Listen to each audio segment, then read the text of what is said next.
బాచుపల్లి అతి సమీపంలో villa plots మీకు నచ్చిన స్టైల్లో మీ villa 27 acres biggest gated community HMDA approved loans facility కూడా అవైలబుల్. ప్రస్తుతం నాతో పాటు ఉన్నారు లెజెండరీ యాక్టర్ రంగనాథ్ గారి అబ్బాయి. రోజు సైకిల్ తొక్కలేకపోతున్నాను నాన్న. బైక్ కొని పెట్టచ్చు కదా. తప్పకుండా కొని పెడతాను రా. నువ్వు ఫస్ట్ క్లాస్ లో పాస్ అవ్వు. 10th పాస్ అయినప్పుడు కూడా ఇలాగే అన్నావు. నేను కొన్ని ఓపెన్ గా అడుగుతాను, చెప్పండి.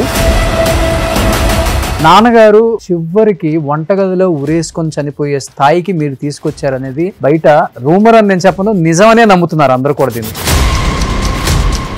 అమ్మగారు ఆమె చనిపోయే వరకు కూడా మంచం మీదే ఉన్నారు. ఎప్పుడు కూడా కొడుకు కానీ కూతుర్లు కానీ ఆ ఇంటి వైపు కూడా తొంగి చూడలేదు అనేది ఒకటి.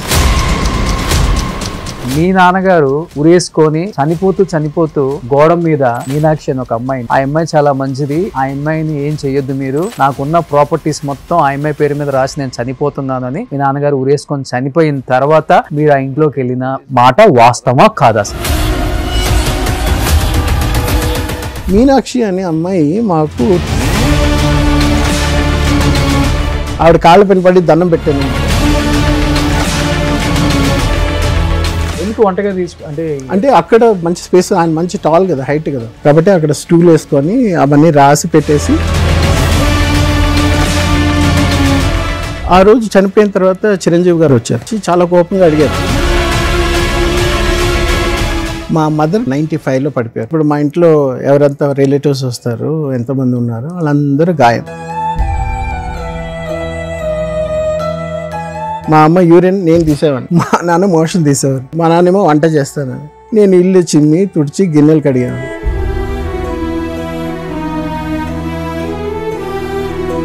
అంత పెద్ద హీరో ఇంట్లో హెల్పర్స్ ఎవరు లేరా? పనులు పెడితే 2-3 పెడితే గాయం. సెకండ్ డే అయ్యో ఈ స్మెల్ ఏంటి, యూరిన్ ఏంటి అని.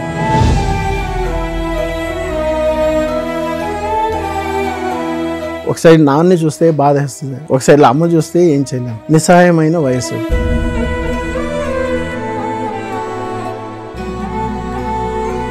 L12 L13 అని మీకు వర్టిబ్రే ఉంది కదా, అక్కడ కింద తగిలితే ఈ బొడ్డు కింద నుండి స్పర్శ లేకుండా నర్వ్ కట్ అయిపోయింది. గాంధీనగర్లో ఉండేటప్పుడు ప్రొద్దున లేచి చూస్తే మొత్తం చీమలు మా అమ్మ కాలు మీద అంతా రక్తం వెళ్తా ఉంది ఫుల్. అంత స్పర్శ అనేది ఉండదు మనిషి. కాలు కట్ చేసినా కూడా తెలియదు.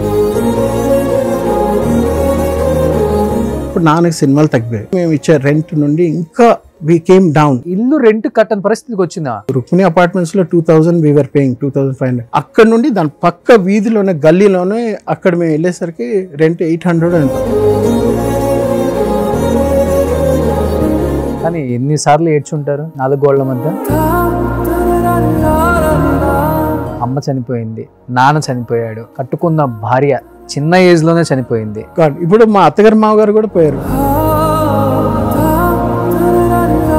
నాన్నకు తోడబుట్టిన వాళ్ళు ఎవరితో నేను టచ్ లో లేదు. ఆ పెద్ద అక్క చనిపోయింది, తనకి బ్రెస్ట్ క్యాన్సర్ వచ్చి చనిపోయింది. అదే విన్నాను నేను. ఎలా అండి అంత మూర్ఖంగా ఉండగలరు? మా ఆవిడ సూసైడ్ అటెంప్ట్ చేసుకున్నారు. So they never came and saw. వాళ్ళు అడగడం లేదు, మాట్లాడడం లేదు, నేను అడగడం లేదు, నేను మాట్లాడడం లేదు. మీరు మీ కొడుకు ఇద్దరే. Hi hello, welcome to Suman TV. నేను మీ రోషన్. సో ప్రస్తుతం నాతో పాటు ఉన్నారు లెజెండరీ యాక్టర్ రంగనాథ్ గారి అబ్బాయి. నమస్తే అండి. నమస్తే. సో కొంచెం నాన్నగారిని చూసినట్టే ఉంది. చాలా చాలా హ్యాపీగా ఉంది మిమ్మల్ని ఇలా చూడటం. ఎందుకంటే దాదాపు 350 పైగా చిత్రాలలో ఒక హీరోగా, ఒక విలన్గా, ఒక క్యారెక్టర్ ఆర్టిస్ట్గా, ఒక నాన్నగా, ఒక పెదనాన్నగా ఎంతోమందిని మెప్పించి, రంగనాథ్ గారు అంటే ఒక గొప్ప నటుడు మాత్రమే కాదు, ఒక గొప్ప మనిషి, చాలామందికి హెల్పింగ్ నేచర్ చేసే ఒక మంచి అలవాటు కూడా ఉంది ఆయనకి. అలాంటి గొప్ప వ్యక్తి కడుపున పుట్టిన మీరు నిజంగా చాలా చాలా అదృష్టవంతులండి. నాగేంద్ర కుమార్ గారు, రంగనాథ్ గారు ఈ జనరేషన్ ఎక్కువ గుర్తుపెట్టుకోవాలనుకుంటే నిజం సినిమాలో మహేష్ బాబు గారు నాన్నగా చేస్తారనమాట. ఎంత గొప్ప నటులు. చిరంజీవి గారితో ఎన్ని సినిమాలు అండి కాంబినేషన్, వాళ్ళిద్దరివి పోటాపోటీగా ఉండేవి. అసలుకి ఇది అదేం లేకుండా అన్ని పాత్రలు చేసేసారు ఆయన. తర్వాత సీరియల్స్లోకి వచ్చేసారు. అక్కడ కూడా తనదైన మార్క్ జనంలో గట్టిగా స్టాంప్ వేసేసుకున్నారు రంగనాథ్ గారు. ఏం చెప్తారు నాన్నగారి ఆ లెగసీ, అండ్ ఆయన సినిమాలు, ఆయన బాల్యం, ఆయన కుటుంబ నేపథ్యం చాలా మందికి తెలియదు. 10 years అయింది ఆయన చనిపోయి, కానీ ఆయన ఇప్పటికి మాకు గుర్తున్నారు అంటే కేవలం ఆయన సినిమాలు. అవును. బట్ ఆయన బ్యాక్గ్రౌండ్ ఏంటో మాకు తెలియదు. ప్లీజ్ ఒకసారి మీరు. షూర్, థ్యాంక్స్ రోషన్ గారు ఫస్ట్ పిలిచినందుకు. I think it's almost 1 year. అవును, అట్లీస్ట్ కొంచెం తెలియాలి కాబట్టి నేను ఇంత ఇంట్రో చెప్పాల్సి వచ్చింది. Correct. So first of all ఆయన కడుపులో పుట్టడం అనేది ఒక మహాభాగ్యం, ఏ జన్మలో చేసుకున్న పుణ్యమో అది. ఆయన బాల్యం, ఆయన he's the first son. 4-5 brothers ఉన్నారు. సో అందులో లాస్ట్ ఒక సిస్టర్. ఆయన ఫస్ట్ పుట్టిన మనిషి. సో ఫస్ట్ పుట్టిన బిడ్డగా వాళ్ళ అమ్మ నాన్నకి ఇంకెవరు లేరు, ఫస్ట్ పిల్లలు ఎవరైనా ఉంటే చాలు, నేను పెళ్లి చేసి పంపించేసాను, నాకు నీ పుట్టిన మొదటి కొడుకు నాకు ఇవ్వు, నేను పెంచుకుంటాను, నువ్వు ఎంతమందిని కావాలంటే కనుక్కో అనేసరికి తనేంటి, మా తాతగారు అంటే మా నాన్నకి తాత మందసా మహారాజ్ అని ఉండేవారు. వారి దగ్గర పర్సనల్ డాక్టర్గా ఉండేవారు. ఓకే. సో అక్కడ ఉండేసరికి మా నాన్నని పెంచుకున్నారు వాళ్ళు. సమ్మర్ హాలిడేస్లో వాళ్ళ అమ్మా నాన్న వచ్చి చూసి వెళ్ళేవారు వాళ్ళ అమ్మింట్లో. ఓకే. అలాగ పెరిగేసరికి ఆయనకి చిన్నప్పటి నుండి ఎలా అనిపించిందంటే ఒక యాటిట్యూడ్, నేను రాజుల వంశం దగ్గర బ్రతికే మనిషిని, మా తాత ఒక గొప్ప doctor, personal doctor for a king అని మైండ్ సెట్లో చిన్నప్పటి నుండి పెరిగారు. వాళ్ళ నాన్నగారు వచ్చి రైల్వేస్లో గార్డ్, వాళ్ళమ్మ హోమ్ మేకరే. సో వాళ్ళందరూ బ్రదర్స్, ఒక సిస్టరు, వాళ్ళ అమ్మ నాన్న చూడ్డానికి వచ్చేవారు సంవత్సరానికి ఒకసారి. అలాగా ఉండేది వాళ్ళ రిలేషన్షిప్. ఈయన సెపరేట్గా పెరిగారు, చిన్నప్పుడు ఉండే సెపరేట్గా పెరిగారు వాళ్ళ తాత దగ్గర. ఆయన పేరు పార్థసారథి, వాళ్ళ అమ్మమ్మ పేరు నాదనాయకమ్మ. సో అలా పెరిగిన మనిషికి ఒక వ్యక్తిత్వం అంటే ఒక బిహేవియర్, యాటిట్యూడ్ ఎలా పెరిగిందంటే I belong to the elite group okay అన్నట్టు అలా పెరిగారు. సో ఏమైపోయిందంటే నేను అలా ఉండాలంటే రాజులాగే ఫీల్ అయ్యేవారు, అలా ఫీల్ అయ్యారు. కాబట్టి ఆయన నడిచే నడకైనా సరే, మీరు చాలా సినిమాల్లో కానీ బయట కూడా చూసారంటే చాలా గంభీరంగా ఉంటుంది. వాయిస్ కూడా అంతే, వాయిస్ అంతే, the way he carries himself. ఎక్కడ మీరు ఆయన నవ్వడం కనిపించరు. Is a man of very high stature. High stature అనేది చాలా పెద్ద పదం. ఎందుకంటే ఆయన స్టార్టింగ్ కెరియర్లో రైల్వేస్లో టికెట్ కలెక్టర్గా ఉండి పెళ్లి చేసుకొని 3 పిల్లల్ని 21 yearsకి 3 పిల్లల్ని కనేసి రైల్వేస్లో ఉండేటప్పుడు జాబ్ పెట్టుకొని సినిమాలో ట్రై చేశారు. గిరిబాబు అని ఒక ఆయన ఉండేవారు ప్రొడ్యూసర్. ఈ గిరిబాబు గారు కాదు, ఈయన మా ఫాదర్కి బాగా క్లోజ్ ఫ్రెండ్. సో వేరే ప్రొడ్యూసర్ గిరిబాబు, డైరెక్టర్ గిరిబాబు అనుకుంటాను. ఆయనకి ఫోటోలు అన్ని పంపిస్తే ఆయన చూసి సైడ్ ప్రొఫైల్లో బాగుంది, రంగనాథ్ మంచి హైట్ ఉన్నాడే, 6 అడుగులు అందగాడు, టాల్ డార్క్ అండ్ హ్యాండ్సమ్ లాగా బాగున్నాడే. అప్పుడే మీకు ఒక జనరేషన్ మారుతుంది 70s ఎలా మారుతుందంటే అప్పుడే కృష్ణ గారు, సో హర్నాథ్ గారు, ఆ టైంలో నుండి వచ్చే కొత్త బ్లడ్, పాత నీరు పోయి కొత్త నీరు వచ్చే టైంలో అప్పుడు మా ఫాదర్ ఎంటర్ అయ్యారు. అప్పుడు ఫస్ట్ సినిమా ఎవరు మన అక్కినేని నాగేశ్వరరావు గారి సినిమా, చిన్న కెమెరాలో వెనకాల ఎక్కడో కనిపిస్తారు ఆయన. దాని తర్వాత చందన అనే సినిమాతో స్టార్ట్ అయింది కెరియర్. సో అది సినిమా ఫ్లాప్, అది హీరోయిన్ ఓరియంటెడ్ సినిమా. ఫ్లాప్ అయిన తర్వాత 10-12 సినిమాలు వచ్చాయి ఆఫర్స్. వచ్చిన తర్వాత ఒకదాని తర్వాత ఒకటి అలా సినిమాలు ఒక 30-40-50 సినిమాల పైన హీరోగా చేశారు. అందులో ఆ టైంలో మంచి సినిమాలు అంటే ఈ చదువులు మాకొద్దు, తర్వాత లవ్ ఇన్ సింగపూర్, అందులో చిరంజీవి గారు సెకండ్ హీరో, మా ఫాదర్ ఫస్ట్ హీరో. చెప్పుకోవడానికి బాగుంటుంది కానీ అదొకటి. తర్వాత ఇంటింటి రామాయణం, మళ్ళీ Panthulamma. These were very nice movies. పాటలు అయినా సరే. ఎస్పి బాలసుబ్రహ్మణ్యం గారికి మా నాన్న అంటే చాలా ఇష్టం, ఎస్పిబి గారికి. సో అంటే ఆయన ఒక ఇంటర్వ్యూలో కూడా చెప్పినట్టున్నారు, పాడుతా తీయగాను. అందులో చంద్రమోహన్ గారును రంగనాథ్ గారు నేను పాడేటప్పుడు ఆ లిప్సింగ్కి న్యాయం చేసే 2 మంచి హీరోలు అంటే వాళ్ళని maybe out of affection, personal relationship వల్ల చెప్పారు ఏమో కానీ అదొక కాంప్లిమెంట్గా చెప్పారు. కాబట్టి మా ఫాదర్కిను ఎస్పీబీ గారికి ఒక మంచి రిలేషన్షిప్ ఉండేది. ఇది ఎందుకు చెప్తాను నేను తర్వాత చెప్తాను. సో అలా స్టార్ట్ అయిన కెరియరు. తనతో పాటు 20-30 మంది ఫ్యామిలీ మెంబర్స్, వీళ్ళని అందరినీ తెచ్చి పెట్టి పోషించి నెలకి 200-300 కిలోల బియ్యం నడిచేది రోజు. ఆ హీరో టైంలో ఏమైపోయిందంటే సపోర్ట్ ఎవరు లేరు ఆయనకి. సపోర్ట్ ఎవరు లేకపోయేసరికి ఒక సైడు తమ్ముళ్ళు చదువుతున్నారు, ఒక తమ్ముడేమో డాక్టర్ MBBS ఆయన చదువుతున్నారు, ఒక సైడ్లో మేము పిల్లలు, ఒక సైడ్లో ఆయన బ్రదర్స్, వాళ్ళ ఫ్యామిలీస్, వాళ్ళ పిల్లలు, ఇంతమంది పెట్టుకునేసరికి ఇల్లు గడవాలి కదా. అక్కడ కొంచెం వెయిట్ చేయలేకపోయారు హీరో ఛాన్సెస్కి, కొంచెం డౌన్ అయినాం. అప్పుడు క్యారెక్టర్ రోల్స్కి వెళ్ళారు. అప్పుడు టికెట్ కలెక్టర్ గా మానేసారు, మానేసి కంప్లీట్ గా చెన్నైకి వచ్చేసారు. ఓకే, ఎన్ని ఇయర్స్ చేశారు అసలుకి? 74 లో వచ్చారు. వచ్చిన తర్వాత అక్కడ నుండి చెన్నైలోనే ఉండిపోయాము. ఓకే, గవర్నమెంట్ జాబ్ వదిలేసి చెన్నైకి వచ్చేసి అక్కడ అంటే సినిమాలు వస్తున్నాయి, మంచి ఆఫర్స్ వస్తున్నాయి, బాగా చేస్తున్నాడని ఎప్పుడు 10 సినిమాల ఆఫర్స్ వచ్చిందో చంద్ర ఆ టైం నుండి వచ్చేసి 74లో వచ్చారు ఇండస్ట్రీ. సో అప్పుడు స్టార్ట్ అయిపోయింది. వచ్చిన తర్వాత ఏంటంటే ఇట్ జస్ట్ వెంట్ ఆన్. అప్పుడు ఫ్యామిలీ వాళ్ళని చూసుకోవాలి, వాళ్ళకి మీన్స్ ఆర్థికంగా ఇంకెవరు లేరు support. So he was struggling to meet the ends. అందరిని 23 మంది 25 మందిని పోషించాలంటే ఇట్స్ నాట్ ఇంటికి పెద్ద కాబట్టి, ఇంటికి పెద్ద. ఓకే. సో ఎవరైనా అడిగినా హీరో రంగనాథ్ వాళ్ళ ఫ్యామిలీ వాళ్ళంటే ఎవరెక్కడ చిన్న చూపు చూస్తారని అందరిని దగ్గర 23 మంది ఉన్నారు అప్పటికే. 23 మంది. నాన్నకు పెళ్ళి అయిపోయి మీ ముగ్గురు కూడా పుట్టేశారు. పుట్టేసిన తర్వాత సో మాకంటూ ఆస్తులు, మాకంటూ ఇవంటూ కాపాడుకోవడానికి చేయడానికి ఆయన సెల్ఫిష్ మనిషి కాదు ఫస్ట్ ఆఫ్ ఆల్. సో ఎవరిని అందరినీ చూసుకుందాం, అందరూ బాగుండాలి, అందులో మనం ఉండాలనే రకం మనిషి కాబట్టి అదే మా యాటిట్యూడ్ మాకు కూడా వచ్చింది. మమ్మల్ని పెంచేసరికి ఎలా వచ్చిందంటే నీకు చదువు నేర్పించానంటే you have to be independent by yourself. ఇప్పుడు అమెరికన్ సొసైటీ ఎలా ఉంటుందో ఆ టైప్ అనమాట. కాబట్టి మేము ఏంటంటే డబ్బులు ఇచ్చారా, ఆస్తులు ఇచ్చారా, అవి ఇచ్చారా, ఏవి మేము కూడా అడగలేదు. సో మా అక్కలకి వాళ్ళకి కావాలి, బావలకు కావాల్సిందని ఆయన చేశారు. దట్స్ వర్. నేను కొడుకుగా నేనేమైనా చేయాలి కానీ మా నాన్న దగ్గర నుండి తీసుకోకూడదని మా నాన్న దగ్గర వచ్చిన ఆ బ్లడ్ ఇండిపెండెంట్గా లేదురా. నేను 10 ఎకరాలు 2010లో 10 ఎకరాలు నేను కొనిస్తాను రా, ఇక్కడ తీసుకో ఫామ్ హౌస్. నాకు కుక్కలు అంటే చాలా ఇష్టం. సో కుక్కల్ని పెంచుకోవాలి, మంచి ఫారిన్ నుండి కుక్కలు పెట్టుకోవాలి అంటే బ్రీడింగ్ లా చేసుకో, నీకు ఇష్టం. నేను క్రికెటర్ని యాక్చువల్లీ చెప్తాను. సో ఫస్ట్ మా ఫాదర్ది ఏంటంటే అలా స్టార్ట్ అయింది. హీరో నుండి it moved on to character roles, villain రోల్స్లో ఫస్ట్ ఛాన్స్ ఇచ్చింది కృష్ణంరాజు గారు. ఓకే. సో రంగాని 2-3 పిలుస్తారు మా ఫాదర్, అందరూ రంగాని పిలవరు. ఒకటి మన కృష్ణంరాజు గారు, లేదు రంగనాథ్ గారు అని పిలుస్తారు. ఓకే. నాగేశ్వరరావు గారు, ఎన్టీ రామారావు గారు అంతా రంగనాథ్ గారు అని పిలుస్తారు. శరత్ బాబు గారు, తర్వాత ఈయన కృష్ణంరాజు గారు, రంగా రారా, అది అంత క్లోజ్గా ఉంటారు. Very few people. సో అలా కెరియర్ స్టార్ట్ అయినప్పుడు శోభన్ బాబు గారు ఒకసారి హీరో నుండి పడిపోయిన తర్వాత ఆయన ఇచ్చిన సజెషన్ ఏంటంటే, రంగనాథ్ మీకు మంచి ఛాన్స్ చెప్తాను. ఎస్వి రంగారావు గారు ఎలా అయితే క్యారెక్టర్ రోల్స్ చేశారో అలా క్యారెక్టర్ రోల్స్కి ఇక్కడ చాలా అరుదుగా ఉన్నారు. So I think you should look at that option, villain లేకపోతే క్యారెక్టర్ రోల్స్ ఇవన్నీ అన్నారు. అంటే ఓకే ట్రై చేద్దామని అప్పుడు విలన్ రోల్లో మనకి ఈయన రెబల్ స్టార్ ఇచ్చారు ఆపర్చునిటీ. అది ఇచ్చిన తర్వాత మెల్లిమెల్లిగా గువ్వల జంట అనుకుంటా ఆ సినిమా పేరు. సో అది ఇచ్చిన తర్వాత నెక్స్ట్ రజనీకాంత్ గారితో విలన్గా మెయిన్ లీడ్ విలన్గా చేశారు.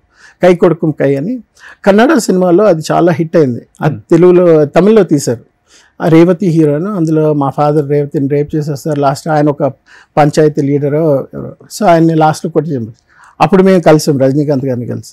సో అలాగే ఆయన లైఫ్ జర్నీ అలా వస్తూ మా మదర్ నాకు కరెక్ట్ డిగ్రీ అయిపోయింది. నేను అప్పుడు క్రికెట్ ఆడుతున్నాను. సో పియూసి అని ఒకటి, next reserve bank of India, తర్వాత సదర్న్ రైల్వేస్. నేను అప్పుడు పెరుగుతున్నా క్రికెట్లో చేరి. నేను చదవను, ఇంకా నాకు చదువు అంతా వద్దు అనేసి నేను 12th అయిపోయాను, డిగ్రీ కూడా జాయిన్ అయిపోయాను. సో నేను అప్పుడు క్రికెట్కి వచ్చే టైంలో డిగ్రీ అయిపోయింది. అప్పుడు మా ఫాదర్ అడిగారు, ఏరా నువ్వు సినిమాలోకి వస్తావు అంటే, what do have for me అని పెద్ద ఇదిలాగా. అంటే మనకు సినిమాల గురించి తెలియదు, ఏది తెలియదు కదా. ఆయన ఎంత కష్టపడి వచ్చారు ఎవరిని తెలియదు. పెరగడమే హీరో కొడుకుగా పెరిగాం కాబట్టి కార్లు అవి ఇవన్నీ తిరిగి బాగా స్ట్రగుల్స్ ఫేస్ చేశారు నాన్నగారు. చెన్నై బయట పెట్టలేదు ఎప్పుడు స్ట్రగుల్స్. మాతృడు కూడా ఎప్పుడు ఆయన బాధలు ఎప్పుడు పంచుకున్నారు. అసలు నాట్ ఈవెన్ వన్స్ నేను ఇలా కష్టపడుతున్నా, నాకు సినిమా లేదు, డబ్బులు కావాలి, నేను అప్పు అడగాలి, ఆయన ఫోన్లో మాట్లాడటం కానీ ఎవరితో ఒక్కసారి మేము వినలేదు. అంత గొప్ప క్యారెక్టర్ ఆయన. ఓకే.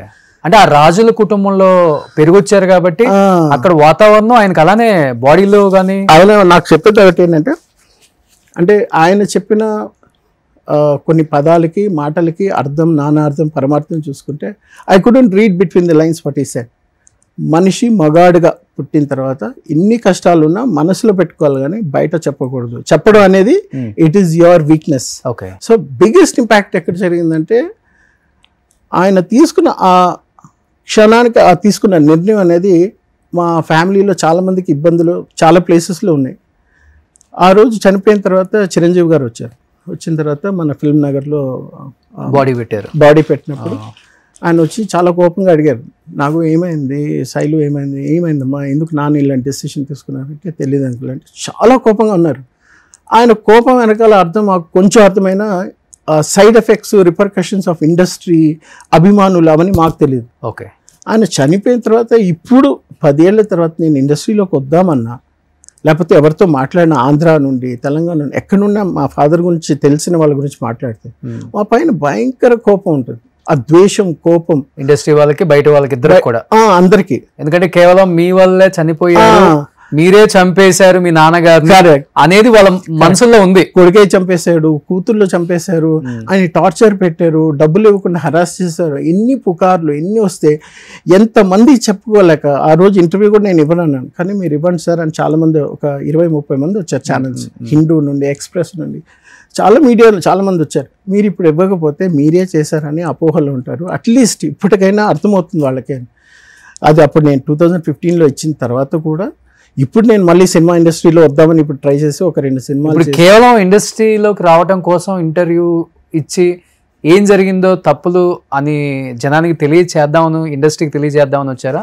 ఎందుకంటే మీరు ఓపెన్ అయ్యారు కాబట్టి నేను కొన్ని ఓపెన్గా అడుగుతాను. ఇప్పుడు నాన్నగారు రాజుగారి ఇళ్లలో ఉన్నారు, అదే మనస్తత్వం వచ్చింది, ఎవరి దగ్గర చేయి చాచకూడదు, ఒకరికి మన వీక్నెస్ తెలియకూడదు, రాజసంగా పెరిగారు, రాజులాగే పెరిగారు. అలాంటి రాజు చివరికి వంటగదిలో ఉరేసుకొని చనిపోయే స్థాయికి మీరు తీసుకొచ్చారనేది బయట రూమర్ అని నేను చెప్పను, నిజమనే నమ్ముతున్నారు అందరూ కూడా దీన్ని. ఇంకొకటి, అమ్మగారు మేడ మీద నుంచి కింద పడిపోయినప్పుడు ఆమెకి నడుములు ఇరిగిపోయి ఫుల్ బెడెడ్. అవును. ఆమె చనిపోయే వరకు కూడా మంచం మీదే ఉన్నారు.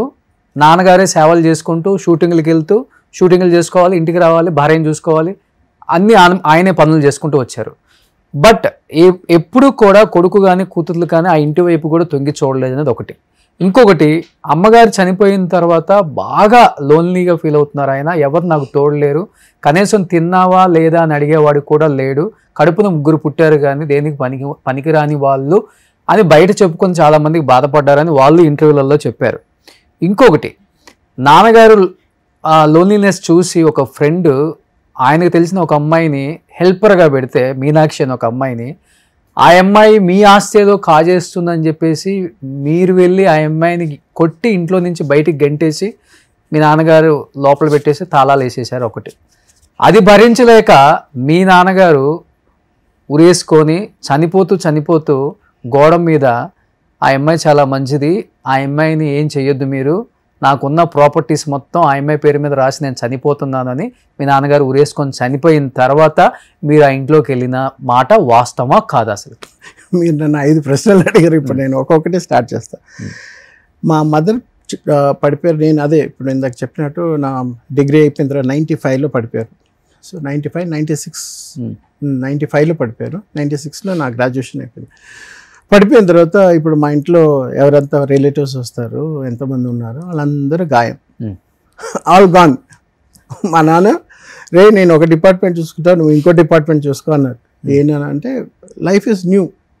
అమ్మ పడిపోయింది, మెయిన్ ఒక ఇంటికి ఇల్లాలే ముఖ్యం అన్నప్పుడు తను పడిపోయిందంటే అప్పుడు మగవాళ్ళకి వాల్యూ తెలిసి వస్తుంది. సరేరా నేను అమ్మని కొంచెం చూసుకుంటాను, నువ్వు ఇంటి పని చేసుకో, నేను కూడా ఇంటి పని చూసుకుంటానని అప్పుడు మీ ఇద్దరం వర్క్ డివైడ్ చేసుకున్నాం. మా అమ్మ యూరిన్ నేను తీసేవాడిని, మా నాన్న మోషన్ తీసేవాడిని. నెక్స్ట్ మా నాన్నేమో వంట చేస్తాను, నేను ఇల్లు చిమ్మి తుడిచి గిన్నెలు కడిగాను. ఇవన్నీ మీ ఇద్దరం చేసుకున్నాం. ఈ విషయాలు ఎవరికి తెలియదు. ఎలా గడిచింది ఇల్లు. అంత పెద్ద హీరో ఇంట్లో హెల్పర్స్ ఎవరు లేరా? పనులు పెడితే 2-3 పెడితే గాయం. సెకండ్ డే అయ్యో ఈ స్మెల్ ఏంటి, యూరిన్ ఏంటి అని ఎవరు చేశారు? ఎవరికి తెలుసు నేను చేసింది ఏంటి? మా అమ్మ నాన్న పక్కన నేను చేసింది ఏంటి, నేను పడిన క్షోభ ఏంటి, నేను అనుభవించిన నరకం ఏంటి. ఒకసారి నాన్నని చూస్తే బాధ వేస్తుంది, ఒకసారి అమ్మ చూస్తే ఏం చేయలేము. నిస్సహాయమైన వయసు. మా నాన్నకి one of the best friends in the world is me. అది చాలా మందికి తెలియదు. ఎందుకు ఇంత మంచి బెస్ట్ ఫ్రెండ్ వాళ్ళలోనే అన్నారు? చనిపోయేటప్పుడు నాన్న పక్కన లేకుండా. చెప్తా, I will tell you. Coming back to the point, ఆయన తీసుకున్న డెసిషన్కి మా అమ్మ చనిపోయిన తర్వాత అప్పుడు చిన్నప్పటి నుండి చెప్పారు, చైతన్య నువ్వు చనిపోతే నేను వెంటనే చచ్చిపోతాను, నాకు ఈ ప్రపంచంలో లేదు అంటే. నేను నాన్న ఈ పిచ్చి మాటలని అనకండి, మాకు పెరుగుతున్నాం కదా, మాకు ఎలా ఉంటుంది, అమ్మకోసం అన్నారంటే సెపరేట్గా అన్నాను కానీ మా ముందు అనకండి. అంటే అమ్ములు అని పిలుస్తారు. వాళ్ళ హస్బెండ్ వైఫ్ వాళ్ళ రిలేషన్షిప్ కాబట్టి చాలా క్లోజ్గా ఉండేది. And he's a very sensitive person. మా నాన్న చాలా సెన్సిటివ్. అందుకే బయట వాళ్ళతో మాట్లాడినా మనల్ని ఏదో ఒక అంచనా వేస్తారు, దిల్ స్టార్ట్ జడ్జింగ్ అస్ అని ఫ్యామిలీతోటే ఎక్కువ టైం స్పెండ్ చేస్తారు. షూటింగ్కి వెళ్ళకపోతే ఇంట్లోనే కూర్చుంటారు. నన్ను రారా కూర్చొని మన క్రికెట్ ఆడదాం గ్రిప్స్ తే అని టెన్నిస్ నైట్ నిద్రపోకపోయినా టెన్నిస్ ర్యాకెట్ పెట్టి ఊపుతా ఉంటారు. ఏనైనా పడుకోలేదంట, లేదురా నిద్ర పట్టలేదంటారు. మేము ఎన్ని టాపిక్స్ మాట్లాడాం. We use to talk about you name anything under the sun. Science గురించి అయినా, లేకపోతే ఫిజిక్స్ కానీ, లేకపోతే లైఫ్ గురించి కానీ, భగవద్గీత, రామాయణం ఎవరు రాశారు ఏంటి, మహాత్మా గాంధీ ఏంటి, ఆ టైంలో వచ్చినాయి, ఇవన్నీ మాట్లాడారు. అంత క్లోజ్ కంపెనీయన్ మా నాన్నకి నేను తప్ప ఇంకెవరు లేరు. ఆయనకు ఒక ఫ్రెండ్ ఉండేవారు, ఆ నంద అని. ఆయన ఎప్పుడన్నా వస్తారు, మాట్లాడతారు. వాళ్ళ ఫ్రెండ్షిప్ రిలేషన్షిప్ అది వేరే ఉండేది. But day to day basis మేము ఇలాగే ఉండేవాళ్ళం. ఉండేటప్పుడు చెన్నైలో ఇంకా అయిపోయిన తర్వాత ఇంకా ఆ ఇల్లు అమ్మేసాము, వేరే ఇంటికి వచ్చాము. మా మదర్ పడిపోయిన తర్వాత ఇంకా ఆ సెంటిమెంట్ తో ఆ ఇల్లు వద్దనా? లేదు, ఆ ఇల్లు మా అక్క పెళ్లి కోసం అని అది అమ్మేశారు ఆ టైంలో. సో అప్పుడు కొంచెం తక్కువ వడివేలు కొన్నది.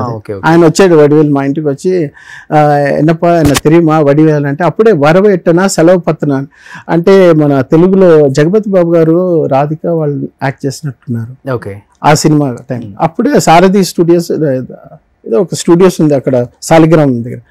ఆయన అక్కడ నుండి వచ్చారు. వచ్చిన తర్వాత అప్పుడే ఇంట్రడ్యూస్, అప్పుడే హీ వాజ్ ఫేమస్ కదా, కాదలని చాలా సినిమాలు చేశారు ఆయన. చేసిన తర్వాత వచ్చిన తర్వాత చూసాము, మాట్లాడాము. తర్వాత ఇల్లు అమ్మేసిన తర్వాత 6 months తర్వాత ఇల్లు వెకేట్ చేసాము.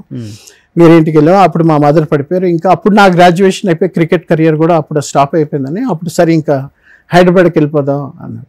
హైదరాబాద్ వెళ్తే ఏముంటుంది నాన్న, అంతా సేమ్ కదంటే, నీకు నా గురించి తెలియదురా, నేను యాక్టర్ని, నీకు తెలుసు. మ్యాక్సిమం ఒకసారి రజనీకాంత్ గారితో కలిసి చూసావు, లేకపోతే చిరంజీవి గారు మన ఇంటికి వచ్చి చూసావు, నీకు నా గురించి తెలియదు అన్నారు. ఏం గొప్పగా ఉండబోతుంది, ఈయన పెద్ద. చిన్నప్పుడు చూసాం బస్సులు ఫస్ట్ చిరంజీవి గారి ఇంటి దగ్గర ఆగుతాయి, ఒక 7-8 బస్సులు కృష్ణ గారి ఇంటి దగ్గర ఆగుతాయి, మళ్ళీ మా ఇంటి దగ్గర ఆగుతాయి. అవి ఆ చిన్నప్పుడు చూసిన ఉన్నాయి. బట్ ఇన్ డెప్త్ ఏంటి, ఆయన క్యాలిబర్ ఏంటి, ఆయన స్కిల్ ఏంటి నాకు తెలియదు. మెల్లిగా 2021 వచ్చిన తర్వాత హైదరాబాద్కి వచ్చిన తర్వాత ఒక షాకింగ్ జరిగింది. సరేరా ఇప్పుడు హైదరాబాద్ వచ్చావు, ఇప్పుడు నీకు నా గురించి తెలుస్తున్నాడు. ఏం పెద్ద పుడిచినట్టు ఏముంటుంది, ఆయన పెద్ద. అందుకంటే మమ్మల్ని అలా పెంచారు. బయట ఆయన గురించి ఏది చూపించకుండా ఒక మిడిల్ క్లాస్ ఫ్యామిలీ, నెలకు ఒక 5,000 3,000 వచ్చి అలాగ పెంచారు. కాబట్టి ఆ ఇన్నసెన్స్ ఉండిపోయింది మాకు. ఇక్కడ వచ్చిన తర్వాత ఫస్ట్ స్నేహ గారు శ్రీకాంత్ గారి పెళ్ళి, ఊహ గారు శ్రీకాంత్ గారి పెళ్ళికి మన ఇక్కడ సాయిబాబా కళ్యాణ మండపం శ్రీనగర్ కాలనీ అదేదో ఒకటి ఉంది అక్కడ. సో అక్కడ తీసుకెళ్లారు. మేము రుక్మిణి అపార్ట్మెంట్స్ యూసఫ్ గూడలో ఉండేవాళ్ళం. అప్పుడు వెళ్తే మేము ఇటు మెట్లు ఎక్కుతున్నాం, నేను మా బాబాయ్ ఒక ఆయన వచ్చారు, నేను కూడా వస్తానంటే సరే నేను మా నాన్న వెళ్ళాము. చంద్రబాబు మేము పైకి ఇలా ఎక్కాము, చంద్రబాబు నాయుడు గారు ఇలా వెళ్తున్నారు, వెనకాల 100 మంది ఉన్నారు బెటాలియన్ తోటి. నేను ఇలా ఎక్కిన తర్వాత ఆయన చూసి నేను మా నాన్న మా ముగ్గురు గోడకు అతుక్కున్నాం. సీఎం వెళ్తే అప్పుడు ఆయన సీఎం కదా అంటే గోడ అతుక్కుంటే అందరిని ఆపేసి చంద్రబాబు నాయుడు గారు ఒంటరిగా అక్కడ నడుచుకొని వచ్చారు. దగ్గర 20 meters 30 meters నడుచుకొని వచ్చి నేను షాక్ అయిపోయి, సీఎం వచ్చి మా నాన్న దగ్గర వస్తుంది అంటే ఎలాంటి ఫీలింగ్ ఒకటి ఉంటుంది.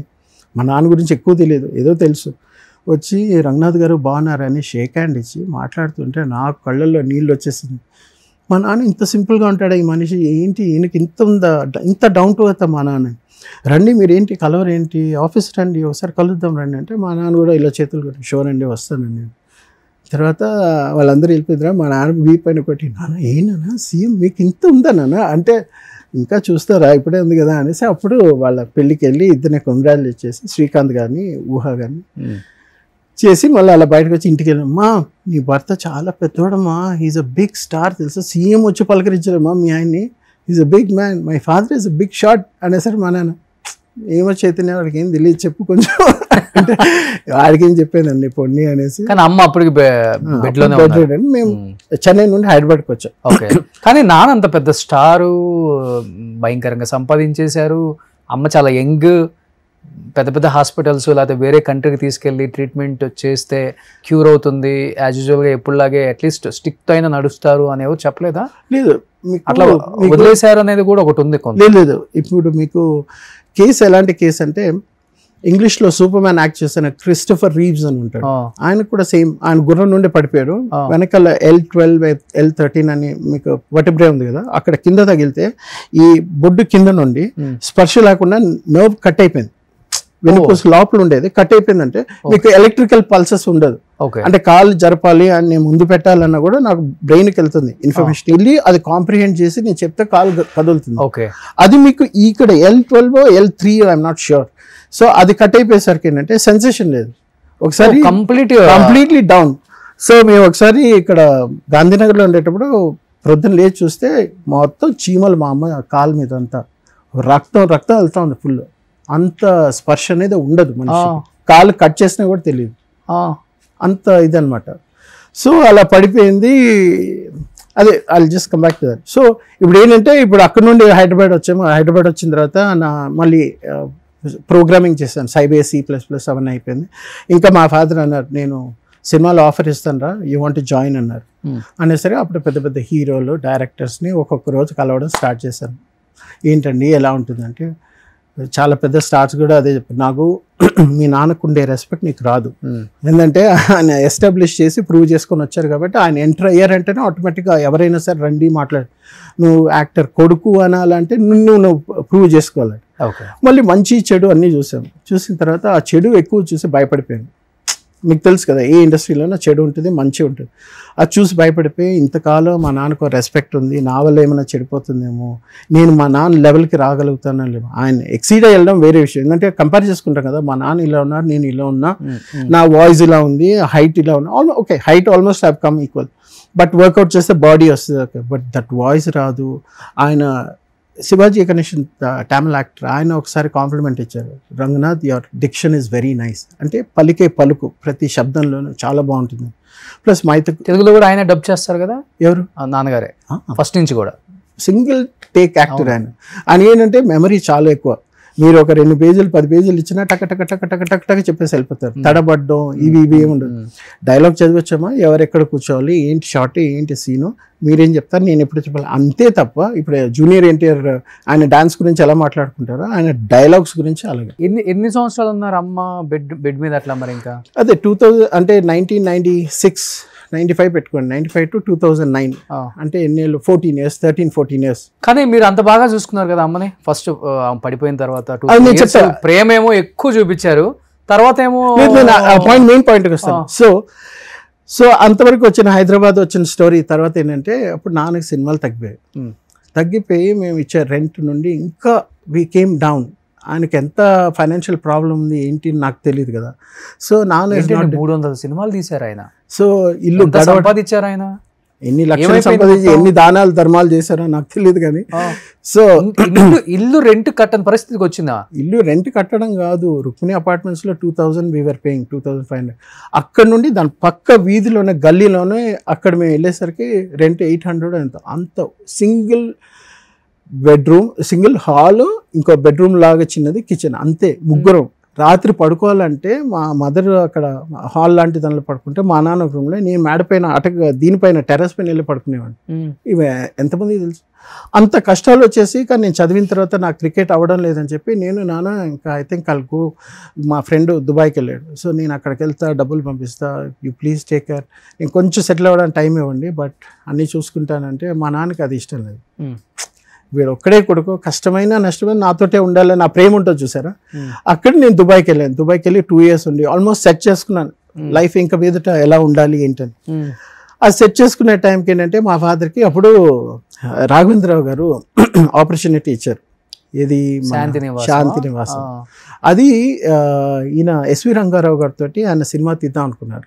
అది మా నాన్న చెప్పింది నాకు, రాఘవేంద్రరావు గారు ఎస్వి రంగారావు గారితో తీద్దాం అనుకున్నారు, కానీ ఆయన లేరు. కానీ ఇప్పుడు ఒక టీవీ సీరియల్గా తీయాలంటే రంగనాథ్ అయితే బాగుంటుందని ఆయనకి ఛాన్స్ ఇచ్చారు. నేను మొన్న కలిసినప్పుడు లాస్ట్ ఇయర్ డిసెంబర్లో రాఘవేంద్రరావు గారిని కలిసాను. అప్పుడు ఆయన కూడా అదే అన్నారు, తెలుసా మీ నాన్నకి నేనే ఛాన్స్ ఇచ్చానంటే, మనకెందుకు తెలియదు, అంత గొప్ప వాళ్ళు కదా. సో నేను అప్పుడు దుబాయ్కి వెళ్ళి దుబాయ్ నుండి అప్పుడే వచ్చాను. వచ్చిన తర్వాత అప్పుడు రాజమౌళి గారి షూటింగ్ శాంతి నివాసం ఉంటే, రారా ఒకసారి సెట్కి రారా అన్నారు.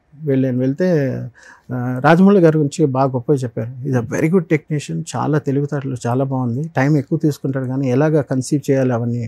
నేను చిన్నప్పుడు ఈ సినిమాలు చూసేటప్పుడు ఎవరైనా హీరో అవ్వాలనుకుంటారు. నేనంటే ఒక సీన్ వచ్చిందంటే అది ఎలా పండాలి, స్క్రీన్ ప్లే ఇవన్నీ మాట్లాడాను. దాన్ని బట్టి చూసి మా నాన్నకి ఏంటంటే నాకు కొంచెం టెక్నికల్ సైడ్ అంటే సినిమా డైరెక్షన్ సైడ్ ఒక అవగాహన ఉంది, వీడిని అందులో ఎంకరేజ్ చేస్తే పైకి వస్తాడని. అప్పుడు నన్ను one of the biggest directors ఇండియాలో అప్పుడు మోస్ట్ హ్యాపెనింగ్ డైరెక్టర్ తోటి పంపిస్తానన్నారు. అదే నేను కనుక్కున్న తర్వాత ఇదంతా వద్దు, మనకి రాదు, ఆ సెల్ఫ్ రెస్పెక్ట్ ఒరే తురే అనేస్తారు, నన్ను బాగా చూసుకున్నారు, ఎక్కడికి వెళ్ళినా రంగనాథ్ గారు కొడుకుంటే ఒక రెస్పెక్ట్ ఉండేది ఆ రోజుల్లో. ఇప్పుడు మళ్ళీ అది పోతుంది అనేసి నేను సినిమా ఇండస్ట్రీ రాకపోవడం కారణం. నాకు ఒక 3-4 సినిమాలు ఆఫర్స్ కూడా వచ్చాయి హీరోగా చేయడానికి.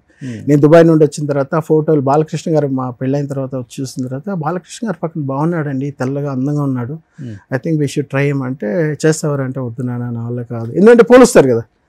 సో దుబాయ్కి వెళ్ళే దుబాయ్ నుంచి వచ్చి మీరు పెళ్లి చేసుకున్నారు. దుబాయ్ నుండి వచ్చిన తర్వాత 800 రెంట్ ఇంట్లోనే ఉంటున్నారా ఇక్కడ? అప్పుడు అక్కడే ఉన్నారు.